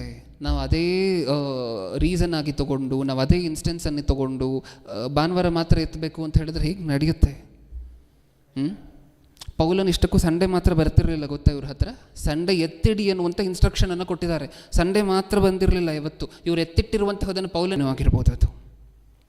ಓಕೆ, ಇಷ್ಟೊತ್ತು ನಾವು ನೋಡಿದ್ದು ಪಾರ್ಟ್ 1ನಲ್ಲಿರುವಂತಹ ವಿಚಾರಗಳು ಏನೇನು, ಯಾವ್ಯಾವ ಪಾಯಿಂಟ್ಸನ್ನು ನೋಡಿ, ಯಾವ್ಯಾವ ರೆಫರೆನ್ಸನ್ನು ನೋಡಿ ಪ್ರಪಂಚ ತಪ್ಪಾಗಿ ಅರ್ಥ ಮಾಡಿಕೊಂಡಿದೆ. ಕೆಲವರು, ಎಲ್ಲರೂ ಅಂತ ನಾನು ಹೇಳ್ತಿಲ್ಲ, ಕೆಲವರು ತಪ್ಪಾಗಿ ಅರ್ಥ ಮಾಡ್ಕೊಂಡಿದ್ದಾರೆ ಅನ್ನುವಂತಹದನ್ನು ಪಾರ್ಟ್ 1ನಲ್ಲಿ ನೋಡಿದ್ದೇವೆ. ಈಗ ಪಾರ್ಟ್ 2ಅಲ್ಲಿ ನೋಡ್ತಿದ್ದೇವೆ ಏನಂತ? ಸತ್ಯವೇದದಲ್ಲಿ ಭಕ್ತರು ಯಾವಾಗ ಆರಾಧನೆ ಮಾಡಿದ್ರು ದೇವರನ್ನು? ಸಂಡೇ ಮಾತ್ರ ಆರಾಧನೆ ಮಾಡಿದ್ರ ಅನ್ನುವಂತಹದನ್ನು ಇವಾಗಲಿಂದ ನೋಡ್ತಿದ್ದೇವೆ. ಇದು ಪಾರ್ಟ್ 2ಅಲ್ಲಿ ನಾವು ನೋಡ್ತಿರುವಂತಹ ವಿಚಾರಗಳು. ಬರ್ಕೊಳ್ತಿರುವಂಥವ್ರು ಹೆಡ್ಡಿಂಗನ್ನು ಹಾಕಿ ಬರ್ಕೊಳ್ಳಿ, ಭಕ್ತರು ಯಾವ ದಿನ ಆರಾಧಿಸಿದರು ಅಂತ ಹೇಳಿ ಬರ್ಕೊಳ್ಳಿ. ಓಕೆ, ಹಳೆ ಒಡಂಬಡಿಕೆಯಿಂದ ಸ್ಟಾರ್ಟ್ ಮಾಡೋಣ. ಹಳೆ ಒಡಂಬಡಿಕೆಯಿಂದ ಸ್ಟಾರ್ಟ್ ಮಾಡಿ ಹೊಸ ಒಡಂಬಡಿಕೆಗೂ ಬರೋಣ, ಯಾವಾಗ ಆರಾಧನೆ ಮಾಡಿದ್ರು ಅಂತ ಹೇಳಿ. ಪ್ರಪ್ರಥಮವಾಗಿ ನಮ್ಮ ಪೂರ್ವಿಕರು ಅಂತ ಯಾರನ್ನು ಕರಿತೀವಿ ನಾವು? ಬೇಗ ಹೇಳಬೇಕು. ಪೂರ್ವಿಕರು ಅಂತ ಯಾರನ್ನು ಕರಿತೀವಿ? ಹಾಂ, ಪೂರ್ವಿಕರು ಅಂದ ತಕ್ಷಣ ಆ ಕಾಲ ನೆನಪು ಬರಬೇಕು ನಮಗೆ. ಅಬ್ರಹಾಮನು, ಇಸಾಕನು, ಯಾಕೋಬನು, ನೋಹನು, ಇವರೆಲ್ಲರಿಗೂ ಸಹ ಇದ್ದಂತಹ ಒಂದು ಕಾಮನ್ ಹ್ಯಾಬಿಟ್ ಇದೆ. ಏನು ಅಭ್ಯಾಸ, ಹೇಗೆ ಆರಾಧನೆ ಮಾಡ್ತಿದ್ರು ಇವರೆಲ್ಲರೂ ಸಹ? ಹೋದ ಜಾಗದಲ್ಲೆಲ್ಲ ಬಲಿಪೀಠವನ್ನು ಕಟ್ಟಿ ಆರಾಧನೆ ಮಾಡಲಿಕ್ಕೆ ಶುರು ಮಾಡಿಬಿಡ್ತಾಯಿದ್ರು. ಈಗ ನೀವು ಹೇಳಿ, ಮಂಡೇ ಕಟ್ತಾ ಇದ್ರೆ ಟ್ಯೂಸ್ಡೇ ಬಲಿ ಕೊಡ್ತಿದ್ರು ದೇವರಿಗೆ, ಯಾವ ದಿನ ಆರಾಧನೆ ಮಾಡ್ತಿದ್ರು ಅನ್ನುವಂತಹದನ್ನು ಬರ್ಸಿದ್ದಾರೆ. ನೋಹನ ಸಂಡೇ ಕಟ್ಟಿದ್ರೆ ಅಬ್ರಹಾಮನು, ಇಸಾಕನು, ಯಾಕೋಬನು ಸಂಡೆ ಕಟ್ಟಿಲ್ಲ ಅನ್ಬಾರದು. ನಮಗೆ ಗೊತ್ತಿಲ್ಲ. ಸಂಡೆ ಕಟ್ಟಿರುವಂತಹದ್ದು ಬೈಬಲಲ್ಲಿ ಇಲ್ಲ. ಯಾವ ದಿನ ಬೇಕಾದರೂ ಕಟ್ಟಿರ್ಬೋದು, ಹೌದಾ? ಅವರು ಸಂಡೆ ಕಟ್ಟಿದ ಹಾಗೆ ಸ್ಪೆಸಿಫಿಕ್ ಆಗಿ ಬೈಬಲಲ್ಲಿ ಮೆನ್ಷನ್ ಮಾಡಿಲ್ಲ. ಇನ್ನೊಂದು ಸ್ವಲ್ಪ ಮುಂದೆ ಬಂದರೆ ನಾವು ಹಾಗೆ ಅದೇ ಹಳೆ ಒಡಂಬಡಿಕೆಯಲ್ಲಿ ಪೂರ್ವಿಕರಾದ ಕಾಲದಲ್ಲಿ ನಾವು ಸಾಕಷ್ಟು ಭಕ್ತರನ್ನು ನೋಡ್ತೀವಿ. ಧರ್ಮಶಾಸ್ತ್ರ ಕೊಟ್ಟ ನಂತರ ದಾವೀದನು ಇವರನ್ನೆಲ್ಲ ನೋಡ್ತೀವಲ್ವ. ಅವ್ರು ಏನು ಮಾಡ್ತಿದ್ರು ಅಂತ ಹೇಳಿ ಒಂದ್ಸರಿ ನೋಡೋಣ. ಯಾವ ದಿನ ಮಾಡ್ತಿದ್ರು? ಕೀರ್ತನೆಗಳು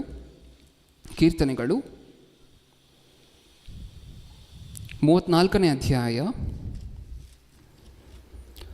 ಕೀರ್ತನೆಗಳು 34ನೇ ಅಧ್ಯಾಯ 1ನೇ ವಚನ. ನಾನು ಯೆಹೋವನನ್ನು ಎಡಬಿಡದೆ ಕೊಂಡಾಡುವೆನು, ಆತನ ಸ್ತೋತ್ರವು ಯಾವಾಗಲೂ ನನ್ನ ಬಾಯಲ್ಲಿ ಇರುವುದು. ನಾನು ಯೆಹೋವನನ್ನು ಎಡಬಿಡದೆ ಕೊಂಡಾಡುವೆನು. ಎಡಬಿಡದೆ ಕೊಂಡಾಡುವೆನು. ಕೊಂಡಾಟ ಅಂದರೆ ಆರಾಧನೆಯಲ್ಲಿ ಒಂದು ಭಾಗ, ನಿಜನಾ ಅಲ್ವಾ? ದೇವರನ್ನು ಕೊಂಡಾಡುವಂತಹದ್ದು ಆರಾಧನೆಯಲ್ಲಿ ಒಂದು ಭಾಗ, ಹೌದಾ ಅಲ್ವಾ? ಹೌದಾ? ಅದನ್ನು ಯಾವಾಗ ಮಾಡ್ತಿದ್ರಂತೆ? ಯಾವ ಡೇ ಮಾಡ್ತಿದ್ರಂತೆ? ಎಡಬಿಡದೆ ಕೊಂಡಾಡುವೆನು, ಆತನ ಸ್ತೋತ್ರವು ಯಾವಾಗಲೂ ನನ್ನ ಬಾಯಲ್ಲಿರುವುದು. ಸಂಡೆ ಮಾತ್ರ ಮಾಡ್ತಿದ್ದಾರೆ, ಸಂಡೆ ಮಾತ್ರ ಮಾಡ್ತಿದ್ರು, ಸಂಡೆ ಮಾತ್ರ ದೇವರನ್ನು ಕೊಂಡಾಡ್ತಿದ್ರು, ಸಂಡೆ ಮಾತ್ರ ಆರಾಧನೆ ಮಾಡ್ತಿದ್ರು ಅಂತ ಬರ್ಸಿಲ್ಲ ಅಲ್ವಾ? 2ನೇ ರೆಫರೆನ್ಸ್ ಅದೇ ಕೀರ್ತನೆಗಳು 119ನೇ ಅಧ್ಯಾಯ 164ನೇ ವಚನ.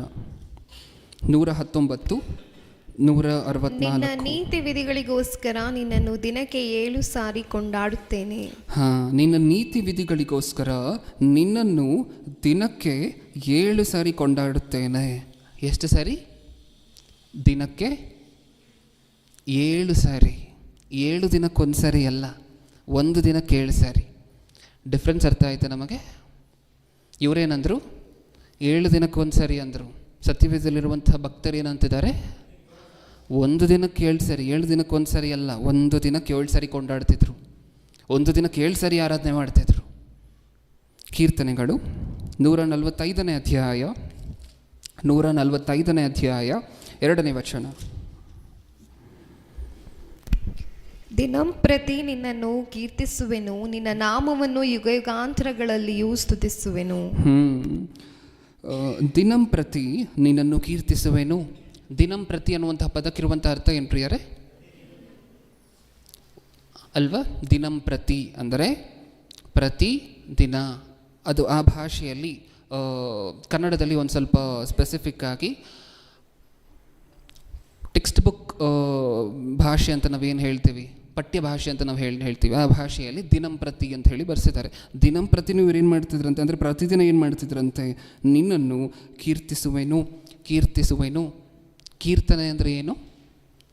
ಆರಾಧನೆಯಲ್ಲಿ ಭಾಗ. ಇವ್ರು ಆರಾಧಿಸ್ತಿದ್ರಲ್ವ, ಪ್ರತಿದಿನ ಆರಾಧನೆ ಮಾಡ್ತಿದ್ರಲ್ವ, ಯಾವಾಗಲೂ ದೇವರನ್ನು ಕೊಂಡಾಡ್ತಿದ್ರಲ್ವ. ಸಂಡೇ ಮಾತ್ರ ಅಂದ್ವಿ ನಾವು. ಅಪೊಸ್ತಲರ ಕೃತ್ಯಗಳು.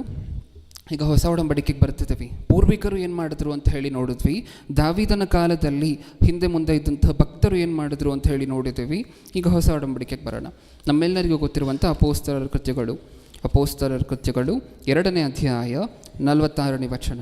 2:46.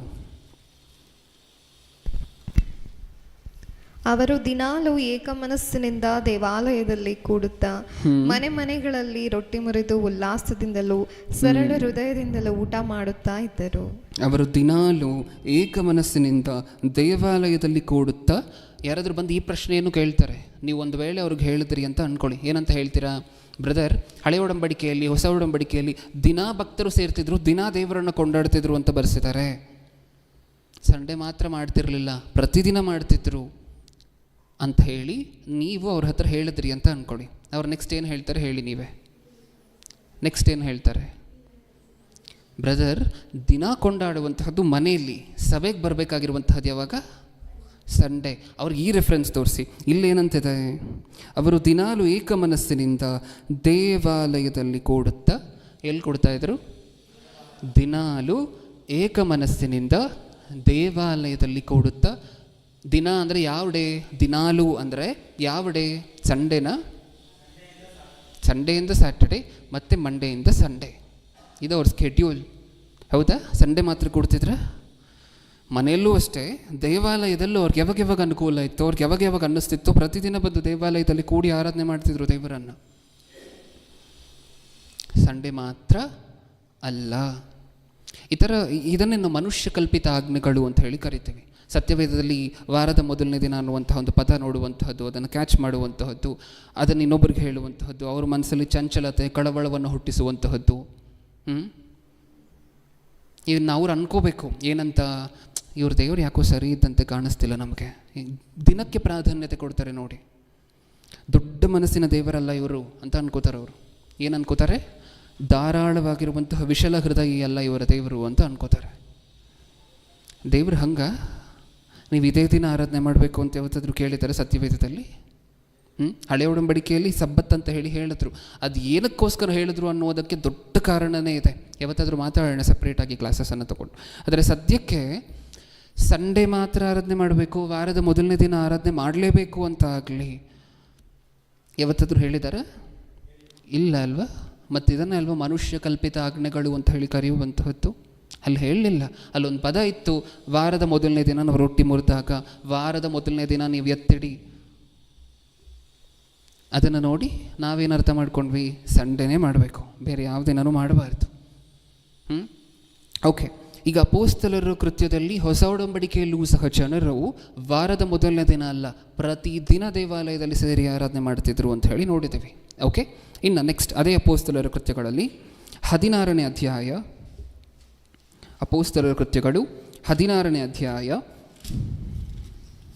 ಇದು ತುಂಬ ಚೆನ್ನಾಗಿದೆ ಪಾಯಿಂಟ್, ನೀಟಾಗಿ ನೋಟ್ ಮಾಡಿಟ್ಕೊಳ್ಳಿ. 16ನೇ ಅಧ್ಯಾಯ 25ನೇ ವಚನ.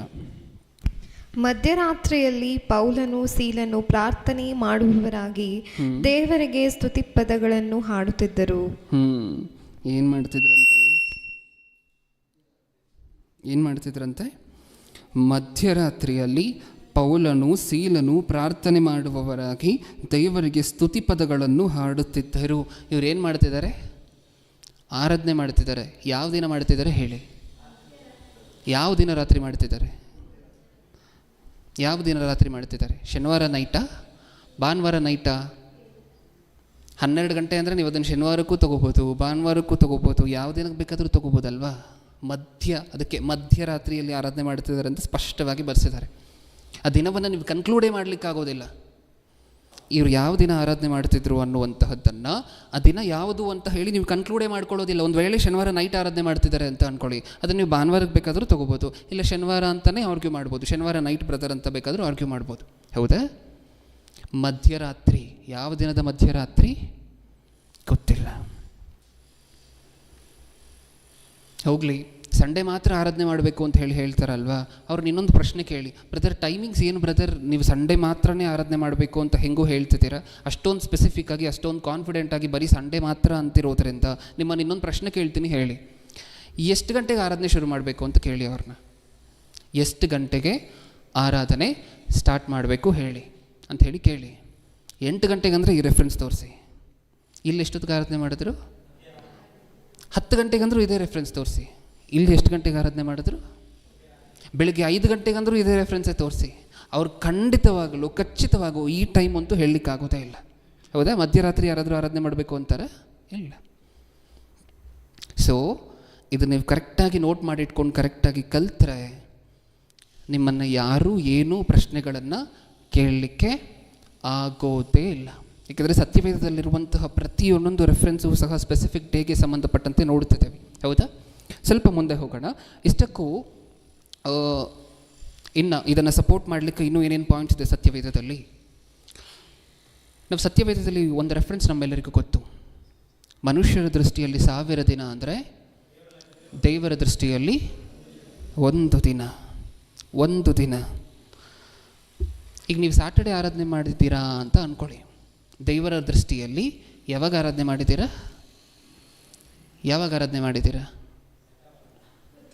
ಸಂಡೇ ಆರಾಧನೆ ಮಾಡಿದ್ದೀರಾ ಅಂತ ಅಂದ್ಕೊಳ್ಳಿ. ದೇವರ ದೃಷ್ಟಿಯಲ್ಲಿ ಯಾವಾಗ ಆರಾಧನೆ ಮಾಡಿದ್ದೀರಾ? 500 ವರ್ಷದ ಹಿಂದೆ ಆರಾಧನೆ ಮಾಡಿದ್ದೀರಾ ಅಂತ ಅಂದ್ಕೊಳ್ಳಿ. ದೇವರ ದೃಷ್ಟಿಯಲ್ಲಿ 500 ವರ್ಷ ಹಿಂದೆ ಆರಾಧನೆ ಮಾಡಿದಂತಹ ವ್ಯಕ್ತಿನೂ ಅವತ್ತೇ ಆರಾಧನೆ ಮಾಡ್ತಿದ್ದಾನೆ, ಈಗ ಆರಾಧನೆ ಮಾಡ್ತಿರುವಂತಹ ವ್ಯಕ್ತಿನೂ ಅವತ್ತೇ ಆರಾಧನೆ ಮಾಡ್ತಿದ್ದಾನೆ. ಹೌದಾ? ಈಗ ನೀವು ಹೇಳಿ, ಯಾವತ್ತು ಆರಾಧನೆ ಮಾಡಬೇಕು? ಯಾವತ್ತು ಆರಾಧನೆ ಮಾಡಬೇಕು? 1000 ವರ್ಷ ಪೂರ್ತಿಯೂ ಸಹ ದೇವರಿಗೆ ಒಂದೇ ಒಂದು ದಿನ. ನೀವು ಸಂಡೇ ಮಾಡಿದ್ರೇನು, ಮಂಡೇ ಮಾಡಿದ್ರೇನು, ಟ್ಯೂಸ್ಡೇ ಮಾಡಿದ್ರೇನು ಹೇಳಿ? ದೇವರು ನಮಗಿದು ಮಂಡೇ, ನಾಳೆ ಟ್ಯೂಸ್ಡೇ, ವೆಡ್ನೆಸ್ಡೇ, ಥರ್ಸ್ಡೇ ಇದೆಲ್ಲ ನಮ್ಮ ಸ್ಕೆಡ್ಯೂಲ್ ಅಷ್ಟೇ. ಭೂಮಿ ಮೇಲಿರುವಂತಹ ನಮ್ಮ ಸ್ಕೆಡ್ಯೂಲ್, ಭೂಮಿಯನ್ನು ಉಂಟು ಮಾಡಿದಂತಹ ದೇವರ ಸ್ಕೆಡ್ಯೂಲ್ ಅಲ್ಲ. ಅವರಿಗೆ ನಾವಿರುವಂತಹದ್ದು, ನಾವು ಭೂಮಿ ಮೇಲೆ ಜೀವನ ಮಾಡುವಂತಹದ್ದು ಈ 1000 ವರ್ಷಗಟ್ಟಲೆ ಎಲ್ಲವೂ ಸಹ 1-2 ದಿನಕ್ಕೆ ಸಮಾನ. ಯಾವತ್ತು ಆರಾಧನೆ ಮಾಡ್ತೀರಾ? ಆರಾಧನೆ ಬಗ್ಗೆ ಸತ್ಯವೇದದಲ್ಲಿ ಬರೆಸ್ತಾ ಇನ್ನೊಂದು ಹೇಳಿದ್ದಾರೆ. ಏನು, ಹೇಗೆ ಆರಾಧನೆ ಮಾಡಬೇಕಂತೆ ದೇವರನ್ನು? ಯೋಹಾನನು ಬರೆದ ಸುವಾರ್ತೆ 4ನೇ ಅಧ್ಯಾಯ, ಒಂದು 10 ನಿಮಿಷ ಮುಗಿಸ್ಕೊಡೋಣ. ಯೋಹಾನನು ಬರೆದ ಸುವಾರ್ತೆ 4ನೇ ಅಧ್ಯಾಯ 23ನೇ ವಚನ, 4:23. ಅದರಲ್ಲಿ ಸತ್ಯಭಾವದಿಂದ ದೇವಾರಾಧನೆ ಮಾಡುವವರು ಆತ್ಮೀಯ ರೀತಿಯಲ್ಲಿ ಸತ್ಯಕ್ಕೆ ತಕ್ಕ ಹಾಗೆ ತಂದೆಯನ್ನು ಆರಾಧಿಸುವ ಕಾಲ ಬರುತ್ತದೆ, ಅದು ಈಗಲೇ ಬಂದಿದೆ. ಸತ್ಯಭಾವದಿಂದ ದೇವಾರಾಧನೆ ಮಾಡುವವರು ಆತ್ಮೀಯ ರೀತಿಯಲ್ಲಿ ಆರಾಧನೆ ಹೇಗಿರಬೇಕು? ನಮ್ಮದು ಆತ್ಮೀಯ ರೀತಿಯಲ್ಲಿ, ಶರೀರಕ್ಕೆ ಸಂಬಂಧಪಟ್ಟಿರುವಂಥ ಆಚರಣೆ ಅಲ್ಲ ಆರಾಧನೆ ಅಂತ ಹೇಳಿದ್ರೆ. ಆತ್ಮಕ್ಕೆ ಸಂಬಂಧಪಟ್ಟಿರುವಂತಹ ಆಚರಣೆ, ಆತ್ಮೀಯ ರೀತಿಯಲ್ಲಿ ಸತ್ಯಕ್ಕೆ ತಕ್ಕ ಹಾಗೆ ದೇವರ ಮಾತಿಗೆ ತಕ್ಕ ಹಾಗೆ. ದೇವರು ಹೇಗೆ ಏನು ಹೇಳುತ್ತೆ ದೇವರ ಮಾತು ಸತ್ಯವೇದದಲ್ಲಿರುವಂತಹದ್ದು? ಆತ್ಮೀಯ ರೀತಿಯಲ್ಲಿ ಆರಾಧನೆ ಮಾಡಿ, ಅದೇ ಸತ್ಯಕ್ಕೆ ತಕ್ಕ ಹಾಗೆ ಮಾಡುವಂತಹ ಆರಾಧನೆ. ದೇಹಕ್ಕೆ ಸಂಬಂಧಪಟ್ಟಂತೆ ಅಲ್ಲ, ಆತ್ಮಕ್ಕೆ ಸಂಬಂಧಪಟ್ಟಂತೆ ಆತ್ಮೀಯ ರೀತಿಯಲ್ಲಿ ಆರಾಧನೆ ಮಾಡಿ. ಈಗ ನಿಮ್ಮ ಆತ್ಮವನ್ನು ಒಂದ್ಸಾರಿ ನೀವು ಕೇಳ್ಕೊಳ್ಳಿ. ನಿನಗೆ ಮಂಡೇ, ಟ್ಯೂಸ್ಡೇ, ವೆಡ್ನೆಸ್ಡೇ, ಸಂಡೇ ಎಲ್ಲ ಇದೆಯಾ ಅಂತ ಹೇಳಿ ನಿಮ್ಮ ಆತ್ಮಗಳನ್ನು ನೀವು ಕೇಳ್ಕೊಳ್ಳಿ ಒಂದ್ಸಾರಿ. ಏನನ್ನತ್ತೆ? ಆತ್ಮಕ್ಕೆ ಸಂಡೇ ಇದೆಯಾ? ಮಂಡೇ? ಯಾವ ಡೇ ಇದೆ ಆತ್ಮಕ್ಕೆ? ಅದಕ್ಕೆ ಹುಟ್ಟಿದೆಯಾ? ಈ ಆತ್ಮ ಎಲ್ಲಿಂದ ಬೇರ್ಪಟ್ಟು ಬಂದಿರುವಂತಹದ್ದು? ದೇವರಿಂದ. ದೇವರಿಗೆ ಹುಟ್ಟಿದೆಯಾ? ನಮಗೆ ಹುಟ್ಟಿದೆಯಾ? ನಮ್ಮ ಆತ್ಮಕ್ಕೆ ಸಾವಿದೆಯಾ? ಮತ್ತು ಈ ಸಂಡೇ ಮಂಡೇಗಳೆಲ್ಲ ಯಾವಾಗವರೆಗೂ ಮಾತ್ರ? ಬದುಕಿರೋವರೆಗೂ ಮಾತ್ರ. ಆಮೇಲೆ ಸಂಡೇ ಇಲ್ಲ, ಮಂಡೇ ಇಲ್ಲ. ಇದ್ದರೆ ಶಾಶ್ವತವಾಗಿ ಪರಲೋಕದಲ್ಲಿ ಇರ್ತೀವಿ, ಇಲ್ಲ ನಿತ್ಯ ಅಗ್ನಿ ದಂಡನೆಯಲ್ಲಿರ್ತೇವೆ. ನಿಜನಾ? ಈಗ ನೀವು ಹೇಳಿ, ಸಂಡೇ ಮಂಡೇ ಅನ್ನುವಂತಹದ್ದು ಆತ್ಮಕ್ಕಿಲ್ಲದೆ ಹೋದರೆ ದೇವರು ಆತ್ಮಕ್ಕೆ ತಕ್ಕಂತೆ ಆರಾಧನೆ ಮಾಡಿ ಅದೇ ಸತ್ಯದ ಪ್ರಕಾರ ಕರೆಕ್ಟು ಅಂತ ಹೇಳಿ ದೇವರು ಸರ್ಟಿಫೈ ಮಾಡಿದ ಮೇಲೆ ನೀವು ಸಂಡೇನೇ ಅಂತ ಹೇಳಲಿಕ್ಕೆ ಯಾರು ಬ್ರದರ್ ಅಂತ ಹೇಳಿ ಕೇಳಿ. ನಿಮ್ಮನ್ನೊಂದು ವೇಳೆ ಯಾರಾದರೂ ಪ್ರಶ್ನೆ ಮಾಡಿದ್ರೆ, ದೇವರೇ ಸತ್ಯವೇದದಲ್ಲಿ ಆತ್ಮಕ್ಕೆ ಸಂಬಂಧಪಟ್ಟಂತೆ ಆತ್ಮೀಯ ಆರಾಧನೆ ನೀವು ನಡೆಸಬೇಕು ಅಂತ ಹೇಳಿ ಬರ್ತಿರ್ಬೇಕಾದ್ರೆ, ನಮ್ಮ ಆತ್ಮಕ್ಕೆ ಸಂಡೇ ಮಂಡೇ ಇಲ್ಲದೇ ಇರಬೇಕಾದ್ರೆ ಸಂಡೇ ಅನ್ಲಿಕ್ಕೆ ಇವ್ರು ಯಾರು? ಇನ್ನೊಂದು ರೆಫರೆನ್ಸ್, ಕೊಲೋಸ್ಯರಿಗೆ ಬರೆದ ಪತ್ರಿಕೆ. ಸತ್ಯವೇದದಲ್ಲಿ ಎಷ್ಟು ಕಡೆ ಇದೆ ನೋಡಿ ಈ ವಿಚಾರಗಳು. ದೇವರಿಗೆ ಆ ರೀತಿಯಾಗಿರುವಂತಹ ದಿನಗಳಿಗೆ ಸಂಬಂಧಪಟ್ಟಂತೆ ಭೇದಗಳು, ಪಕ್ಷಪಾತಗಳು ಇಲ್ಲ ಅಂತ ಹೇಳಿ ಸಪೋರ್ಟ್ ಮಾಡಲಿಕ್ಕೆ ಎಷ್ಟು ಕಡೆ ಇದೆ ನೋಡಿ ಸಪೋರ್ಟ್ಗಳದನ್ನು. 2ನೇ ಅಧ್ಯಾಯ, ಕೊಲೋಸ್ಯರಿಗೆ ಬರೆದ ಪತ್ರಿಕೆ 2ನೇ ಅಧ್ಯಾಯ 16ನೇ ವಚನ, 2:16. ಹೀಗಿರುವುದರಿಂದ ತಿಂದು ಕುಡಿಯುವ ವಿಷಯದಲ್ಲಿಯೂ ಹಬ್ಬ, ಅಮಾವಾಸ್ಯೆಯ, ಸಬ್ಬತ್ತು ಎಂಬುವುಗಳ ವಿಷಯದಲ್ಲಿಯೂ ನಿಮ್ಮನ್ನು ದೋಷಿಗಳೆಂದು ಯಾರೂ ಎನಿಸಬಾರದು. ಹೀಗಿರುವುದರಿಂದ ತಿಂದು ಕುಡಿಯುವ ವಿಷಯದಲ್ಲಿಯೂ ಹಬ್ಬ, ಅಮಾವಾಸ್ಯೆ, ಸಬ್ಬತ್ತು ಎಂಬಿ ವಿಷಯದಲ್ಲಿಯೂ ನಿಮ್ಮನ್ನು ದೋಷಿಗಳೆಂದು ಯಾರೂ ಎಣಿಸಬಾರದು. ಯಾವ್ಯಾವ ವಿಚಾರದಲ್ಲಿ ನಾವು ಇನ್ನೊಬ್ಬರನ್ನು ನೋಡಿ ದೋಷಿಗಳು ಅಂತ ಹೇಳೋ ಹಂಗಿಲ್ಲ. ಹಬ್ಬ, ಅಮಾವಾಸ್ಯೆಗಳು, ಆಮೇಲೆ ಇನ್ನೊಂದು ಪದ ಇತ್ತಲ್ಲಿ, ಇನ್ಯಾವ ಪದ? ಸಬ್ಬತ್ತು. ಭಾನುವಾರ ಮಾತ್ರ ಅಂತಾರಲ್ವ, ಅವ್ರನ್ನ ಟಚ್ ಮಾಡಿ ಇನ್ನೊಂದು ಪ್ರಶ್ನೆ ಕೇಳಿ. ಬ್ರದರ್, ಹಳೆ ಒಡಂಬಡಿಕೆಯಲ್ಲಿ ಶನಿವಾರ ಇತ್ತಲ್ವ, ನೀವು ಯಾಕೆ ಅದನ್ನು ಸಂಡೇಗೆ ಶಿಫ್ಟ್ ಮಾಡ್ಕೊಂಡ್ರಿ ಅಂತ ಕೇಳಿ. ಬ್ರದರ್, ನಾವು ಶಿಫ್ಟ್ ಮಾಡಿಲ್ಲ, ಬೈಬಲಲ್ಲಿ ಶಿಫ್ಟ್ ಆಗೋಗಿದೆ. ಆಯಿತು, ಹಳೆ ಒಡಂಬಡಿಕೆಯಲ್ಲಿ ಶನಿವಾರ ಇತ್ತು, ಅದರ ಅಪೋಸ್ತಲರೆಲ್ಲ ಅದನ್ನು ತೊಗೊಂಬಂದು ಸಂಡೇಗೆ ಶಿಫ್ಟ್ ಮಾಡಿಕೊಂಡು ವಾರದ ಮೊದಲನೇ ದಿನ ಮಾಡ್ಕೊಂಡಿದ್ದಾರೆ ಅಂತ ಹೇಳ್ತಾರೆ. ಹಾಗಾದರೆ ನಿಮ್ಮ ಪ್ರಕಾರ ಸಬ್ಬತ್ ಯಾವುದು ಅಂದರೆ ಏನು ಹೇಳ್ತಾರೆ ಹೊಸ ಒಡಂಬಡಿಕೆಯಲ್ಲಿ? ನಿಮ್ಮ ಪ್ರಕಾರ, ನೀವು ಅವ್ರನ್ನ ಕೇಳ್ತಿರುವಂತಹ ಪ್ರಶ್ನೆ, ನಿಮ್ಮ ಪ್ರಕಾರ ಹೊಸ ಒಡಂಬಡಿಕೆಯಲ್ಲಿ ಸಬ್ಬತ್ ಯಾವುದು ಅಂತ ಕೇಳಿದ್ರೆ ಏನು ಹೇಳ್ತಾರೆ ಅವರು? ಸಂಡೇ ಅಂತಾರೆ. ತೆಗೆದು ಈ ರೆಫರೆನ್ಸನ್ನು ತೋರಿಸಿ. ಯಾರನ್ನೂ ಸಹ ನೀವು ನೋಡಿ ಅಮಾವಾಸ್ಯೆ ಅಥವಾ ಇನ್ನೊಂದು ದಿನನೋ ಅಥವಾ ಸಬ್ಬತ್ ದಿನನೋ ಈ ವಿಚಾರಗಳ ನಿಮಿತ್ತ ಯಾರನ್ನೂ ಸಹ ದೋಷಿ ಅಂತ ಹೇಳಿ, ಪಾಪಿ ಅಂತ ಹೇಳಿ ಎಣಿಸಬಾರದು. ದೇವರು ಕೊಟ್ಟಿರುವಂಥ ಇನ್ಸ್ಟ್ರಕ್ಷನ್. ಸಂಡೇ ವಿಚಾರದಲ್ಲೋ ಅಥವಾ ನಾವು ಯಾವ ಸಬ್ಬತ್ ದಿನ ಅಂತ ಅಂದ್ಕೊಂಡಿದ್ದೀವೋ ಆ ವಿಚಾರದಲ್ಲೋ ಯಾರನ್ನೂ ಸಹ ಈ ವಿಚಾರಗಳ ನಿಮಿತ್ತ ದೋಷಿ ಅಂತ ಎಣಿಸೋ ಹಂಗಿಲ್ಲ. ಈ ವಚನವನ್ನು ಇನ್ನೊಂದು ಸಾರಿ ಓದೋಣ. ಈಗ ನಾವು ಹೀಗಿರುವುದರಿಂದ ತಿಂದು ಕುಡಿಯುವ ವಿಷಯದಲ್ಲಿಯೂ ಹಬ್ಬ, ಅಮಾವಾಸ್ಯ, ಸಬ್ಬತ್ತು ಎಂಬಿವುಗಳ ವಿಷಯದಲ್ಲಿಯೂ ನಿಮ್ಮನ್ನು ದೋಷಿಗಳೆಂದು ಯಾರು ಎಣಿಸಬಾರದು. ಹೀಗಿರುವುದರಿಂದ ತಿಂದು ಕುಡಿಯುವ ವಿಷಯದಲ್ಲಿಯೂ ನಮಗಿರುತ್ತಲ್ವಾ ಡಿಸ್ಟಿಂಕ್ಷನ್ಸು, ಇದು ತಿನ್ನಬಾರ್ದು, ಅದು ತಿನ್ನಬಾರ್ದು, ಇದು ತಿಂದರೆ ಪಾಪಿಯಾಗಿ ಹೋಗ್ತೀರಾ, ಅದು ತಿಂದರೆ ಮಾತ್ರ ಪರಿಶುದ್ಧರಾಗಿರ್ತೀರಾ ಅಂತ ಹೇಳಿ ಆ ವಿಚಾರದ ಬಗ್ಗೆ ಮಾತಾಡ್ತಾ ತಿಂದು ಕುಡಿಯುವ ವಿಷಯದಲ್ಲಿಯೂ ಹಬ್ಬ, ಅಮಾವಾಸ್ಯೆ, ಸಬ್ಬತ್ತು ಎಂಬಿ ವಿಷಯಗಳಲ್ಲಿಯೂ ನಿಮ್ಮನ್ನು ದೋಷಿಗಳೆಂದು ಯಾರು ಎಣಿಸಬಾರದು. ಕೇಳಿ ಅವ್ರನ್ನ, ನೀವೇನಕ್ಕೆ ತಪ್ಪು ಅಂತಿದ್ದೀರ ಮತ್ತೆ ಇದನ್ನು?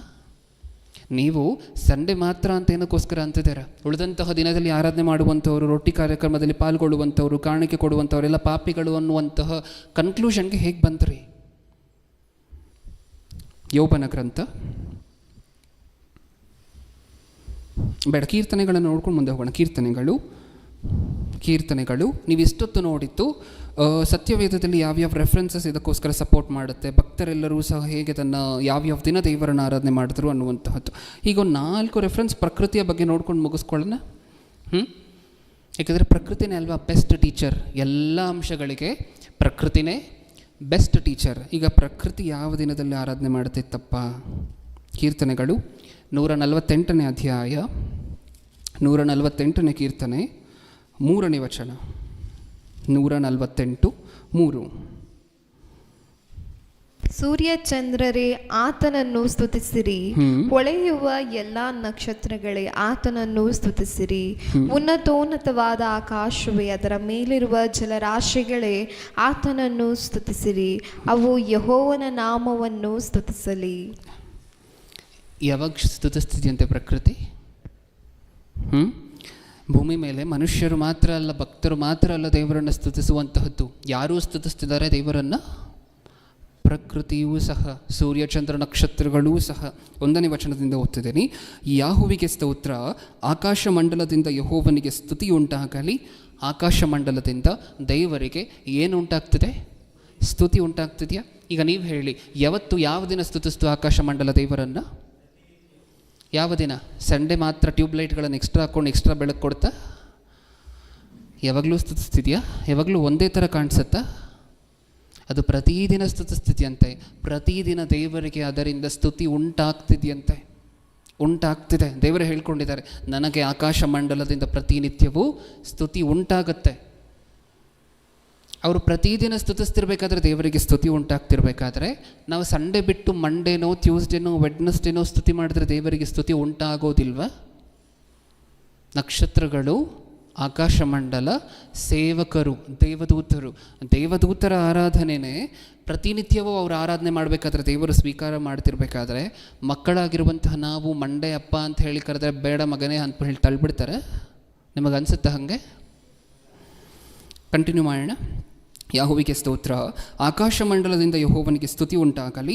ಮಹೋನ್ನತದಲ್ಲಿ ಆತನ ಸ್ತೋತ್ರವು ಕೇಳಿಸಲಿ. ಆತನ ಎಲ್ಲ ದೂತರೇ ಆತನನ್ನು ಸ್ತುತಿಸಿರಿ. ಆತನ ಎಲ್ಲ ಸೈನ್ಯಗಳೇ ಆತನನ್ನು ಸ್ತುತಿಸಿರಿ. ಸೂರ್ಯಚಂದ್ರರೇ ಆತನನ್ನು ಸ್ತುತಿಸಿರಿ. ಹೊಳೆಯುವ ಎಲ್ಲ ನಕ್ಷತ್ರಗಳೇ ಆತನನ್ನು ಸ್ತುತಿಸಿರಿ. ಉನ್ನತೋನ್ನತವಾದ ಆಕಾಶವೇ, ಅದರ ಮೇಲಿರುವ ಜಲರಾಶಿಗಳೇ ಆತನನ್ನು ಸ್ತುತಿಸಿರಿ. ಅವು ಯೆಹೋವನ ನಾಮವನ್ನು ಸ್ತುತಿಸಲಿ. ಇಷ್ಟೆಲ್ಲ ದೇವರಿಗೆ ಆರಾಧನೆ ಮಾಡುತ್ತದೆ. ನಕ್ಷತ್ರಗಳು ದೇವರನ್ನು ಆರಾಧಿಸ್ತದೆ.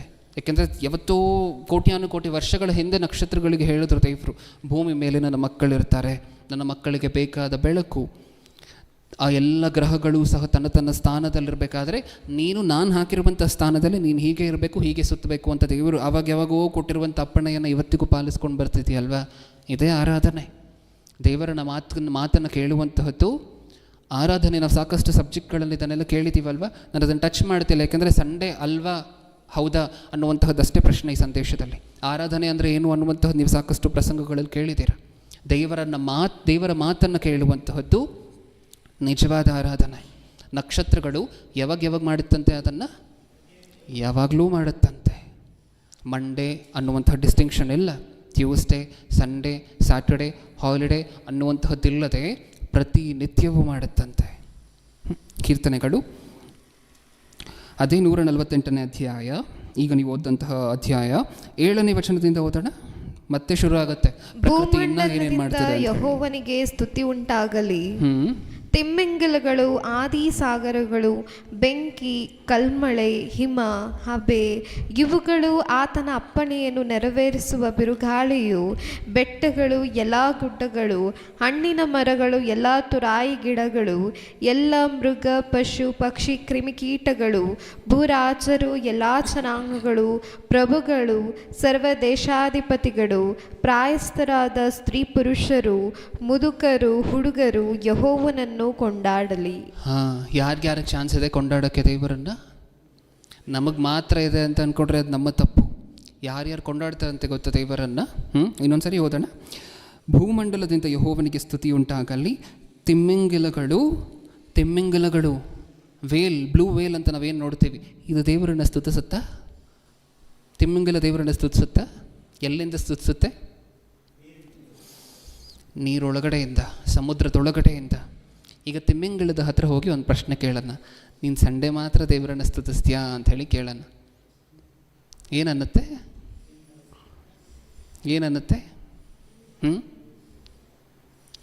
ದೇವ್ರು ನೋಡಿದ್ರೆ ನೀನು ಎಷ್ಟೋ ಶ್ರೇಷ್ಠನು ಅಂದರು ಸೃಷ್ಟಿಲಿ, ನಿನ್ನ ತಲೆ ಒಳಗಡೆ ಮೆದುಳೇ ಇಲ್ಲ ನೋಡಿದ್ರೆ ಅಂತ ಅನ್ನತ್ತೆ. ನಮ್ಗೆ ಅರ್ಥ ಆಗುವಂಥ ಭಾಷೆಯಲ್ಲಿ ಮಾತಾಡ್ಕೋಬೇಕಾದ್ರೆ.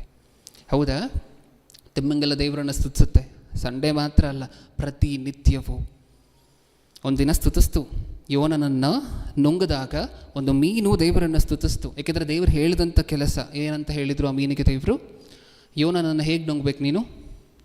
ಸೇಫಾಗಿ ನುಂಗಬೇಕು, ಏನೂ ಆಗಬಾರ್ದು. ಆದರೆ ನುಂಗಿರುವಂತಹ ಅನುಭವ ಮಾತ್ರ ಇರಬೇಕು. ಗಾಯ ಆಗಬಾರ್ದು, ಹಿಂಸೆ ಆಗಬಾರ್ದು. ಹಿಂಸೆ ಅಂದರೆ ಸ್ಮೆಲ್ಲು ಇದಲ್ಲ, ಅವನಿಗೆ ಶರೀರಕ್ಕೆ ಸಂಬಂಧಪಟ್ಟಂತೆ ನೋವುಗಳು, ಬಾಧೆಗಳೇನೂ ಆಗಬಾರ್ದು. ಆ ಥರ ನುಂಗಬೇಕು. ಆ ಥರ ಜಾಗದಲ್ಲಿ ಸ್ಟೋರ್ ಮಾಡಿ ಇಟ್ಕೊಂಡಿರ್ಬೇಕು ನೀನು ಹೊಟ್ಟೆ ಒಳಗಡೆ. ಮೀನು ಹೊಟ್ಟೆಲಿ ಎಷ್ಟೊಂದು ಲೇಯರ್ ಇರುತ್ತೆ. ಕೆಲವು ಲೇಯರ್ಗಳಿಗೆ ಹೊರಟೋದ್ರೆ ಮುಗ್ದೋಯ್ತು ಕತೆ. ಆ ಲೇಯರ್ಗಲ್ಲದೆ ಸೇಫಾಗಿರುವಂತಹ ಲೇಯರಲ್ಲಿ ಇಟ್ಕೊಂಡಿರು ನಾನು ಹೇಳುವವರೆಗೂ.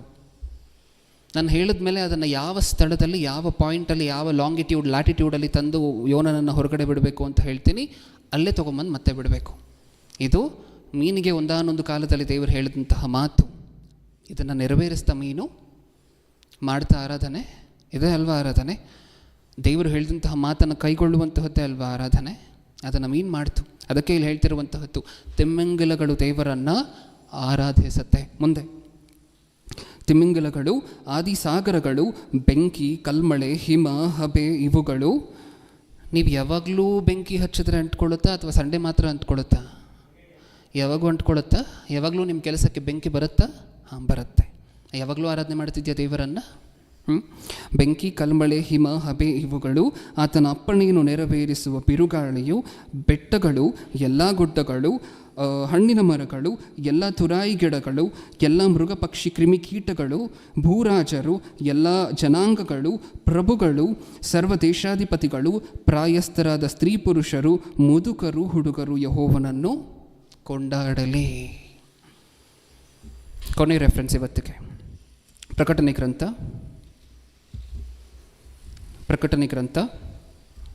5ನೇ ಅಧ್ಯಾಯ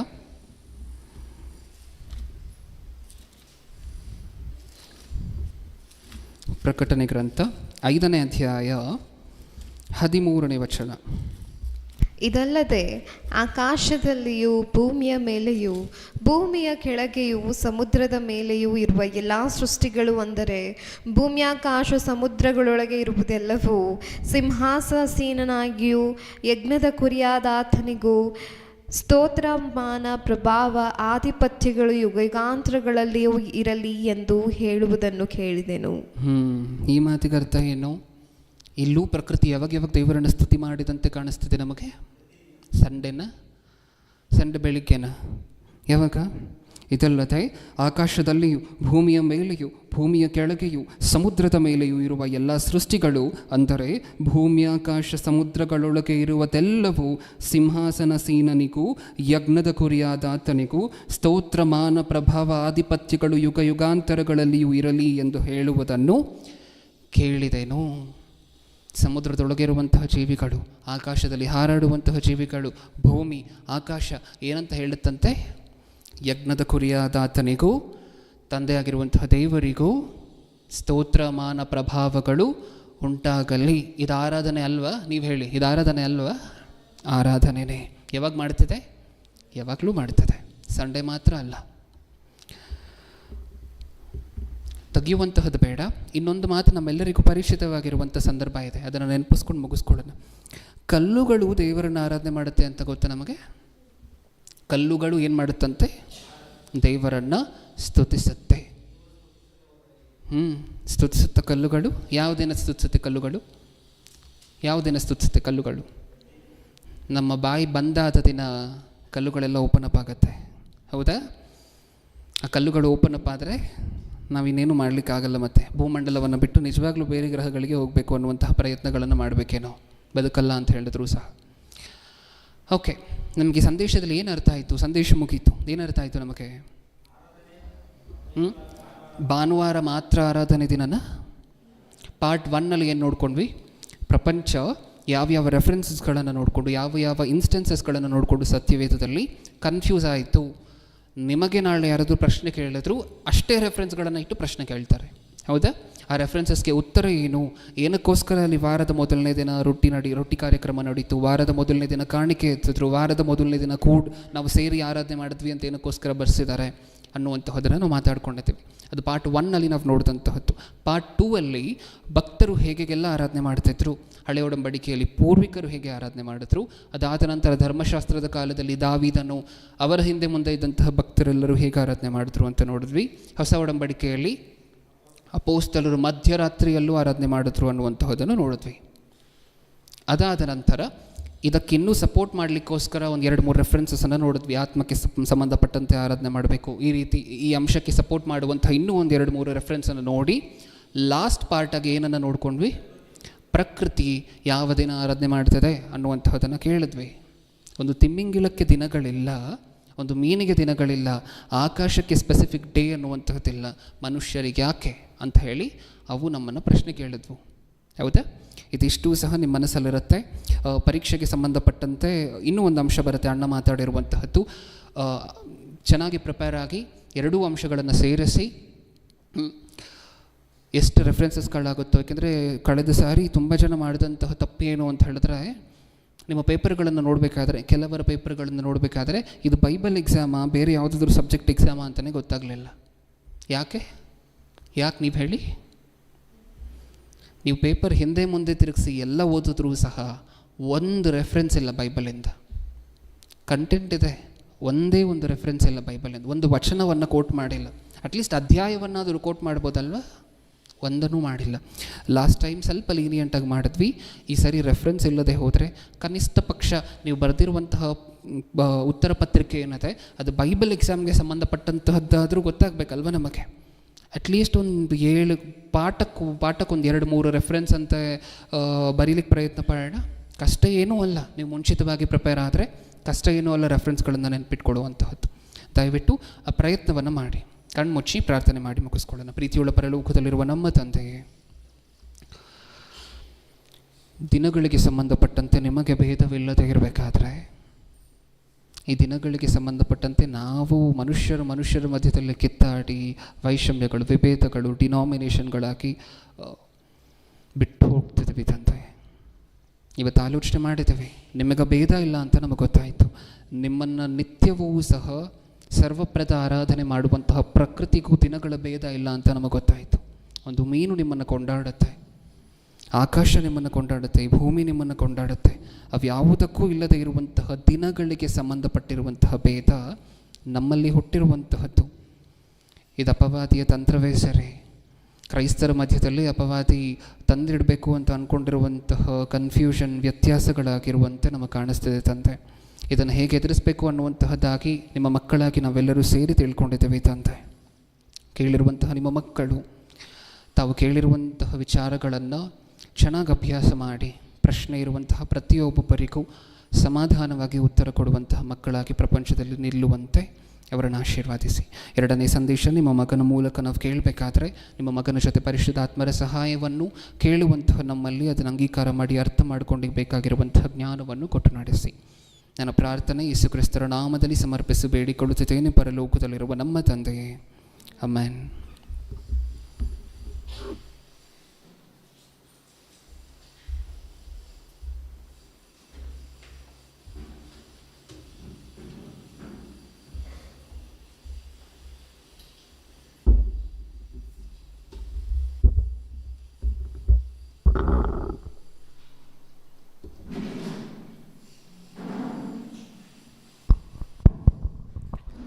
ಎಲ್ಲರೂ ಮೊಣಕಾಲಾಕಿ ಪ್ರಾರ್ಥನೆ ಮಾಡ್ಕೊಳ್ಳೋಣ.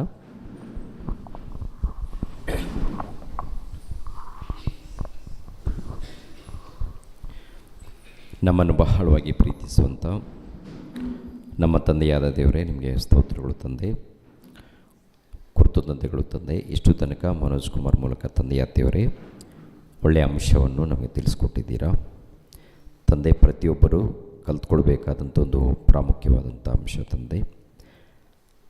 ಎಷ್ಟು ಮಂದಿ ನಿಮ್ಮ ಮಕ್ಕಳು ನೇರ ಪ್ರಸಾರದಲ್ಲಿ ವಾಕ್ಯಗಳನ್ನು ಕೇಳಿದ್ದಾರೆ ತಂದೆ. ಎಲ್ಲರನ್ನೂ ಆಶೀರ್ವದಿಸಿ, ಎಲ್ಲರನ್ನೂ ಬಲಪಡಿಸಿ, ಪ್ರತಿಯೊಬ್ಬರೂ ಕಲ್ತ್ಕೊಂಡು ಈ ಸಮಾಜದಲ್ಲಿ ಉನ್ನತರಾಗಿ, ಭಕ್ತರಾಗಿ, ಸೇವಕರಾಗಿ ಜೀವಿಸುವಂತೆ ಸಹಾಯ ಮಾಡಿ.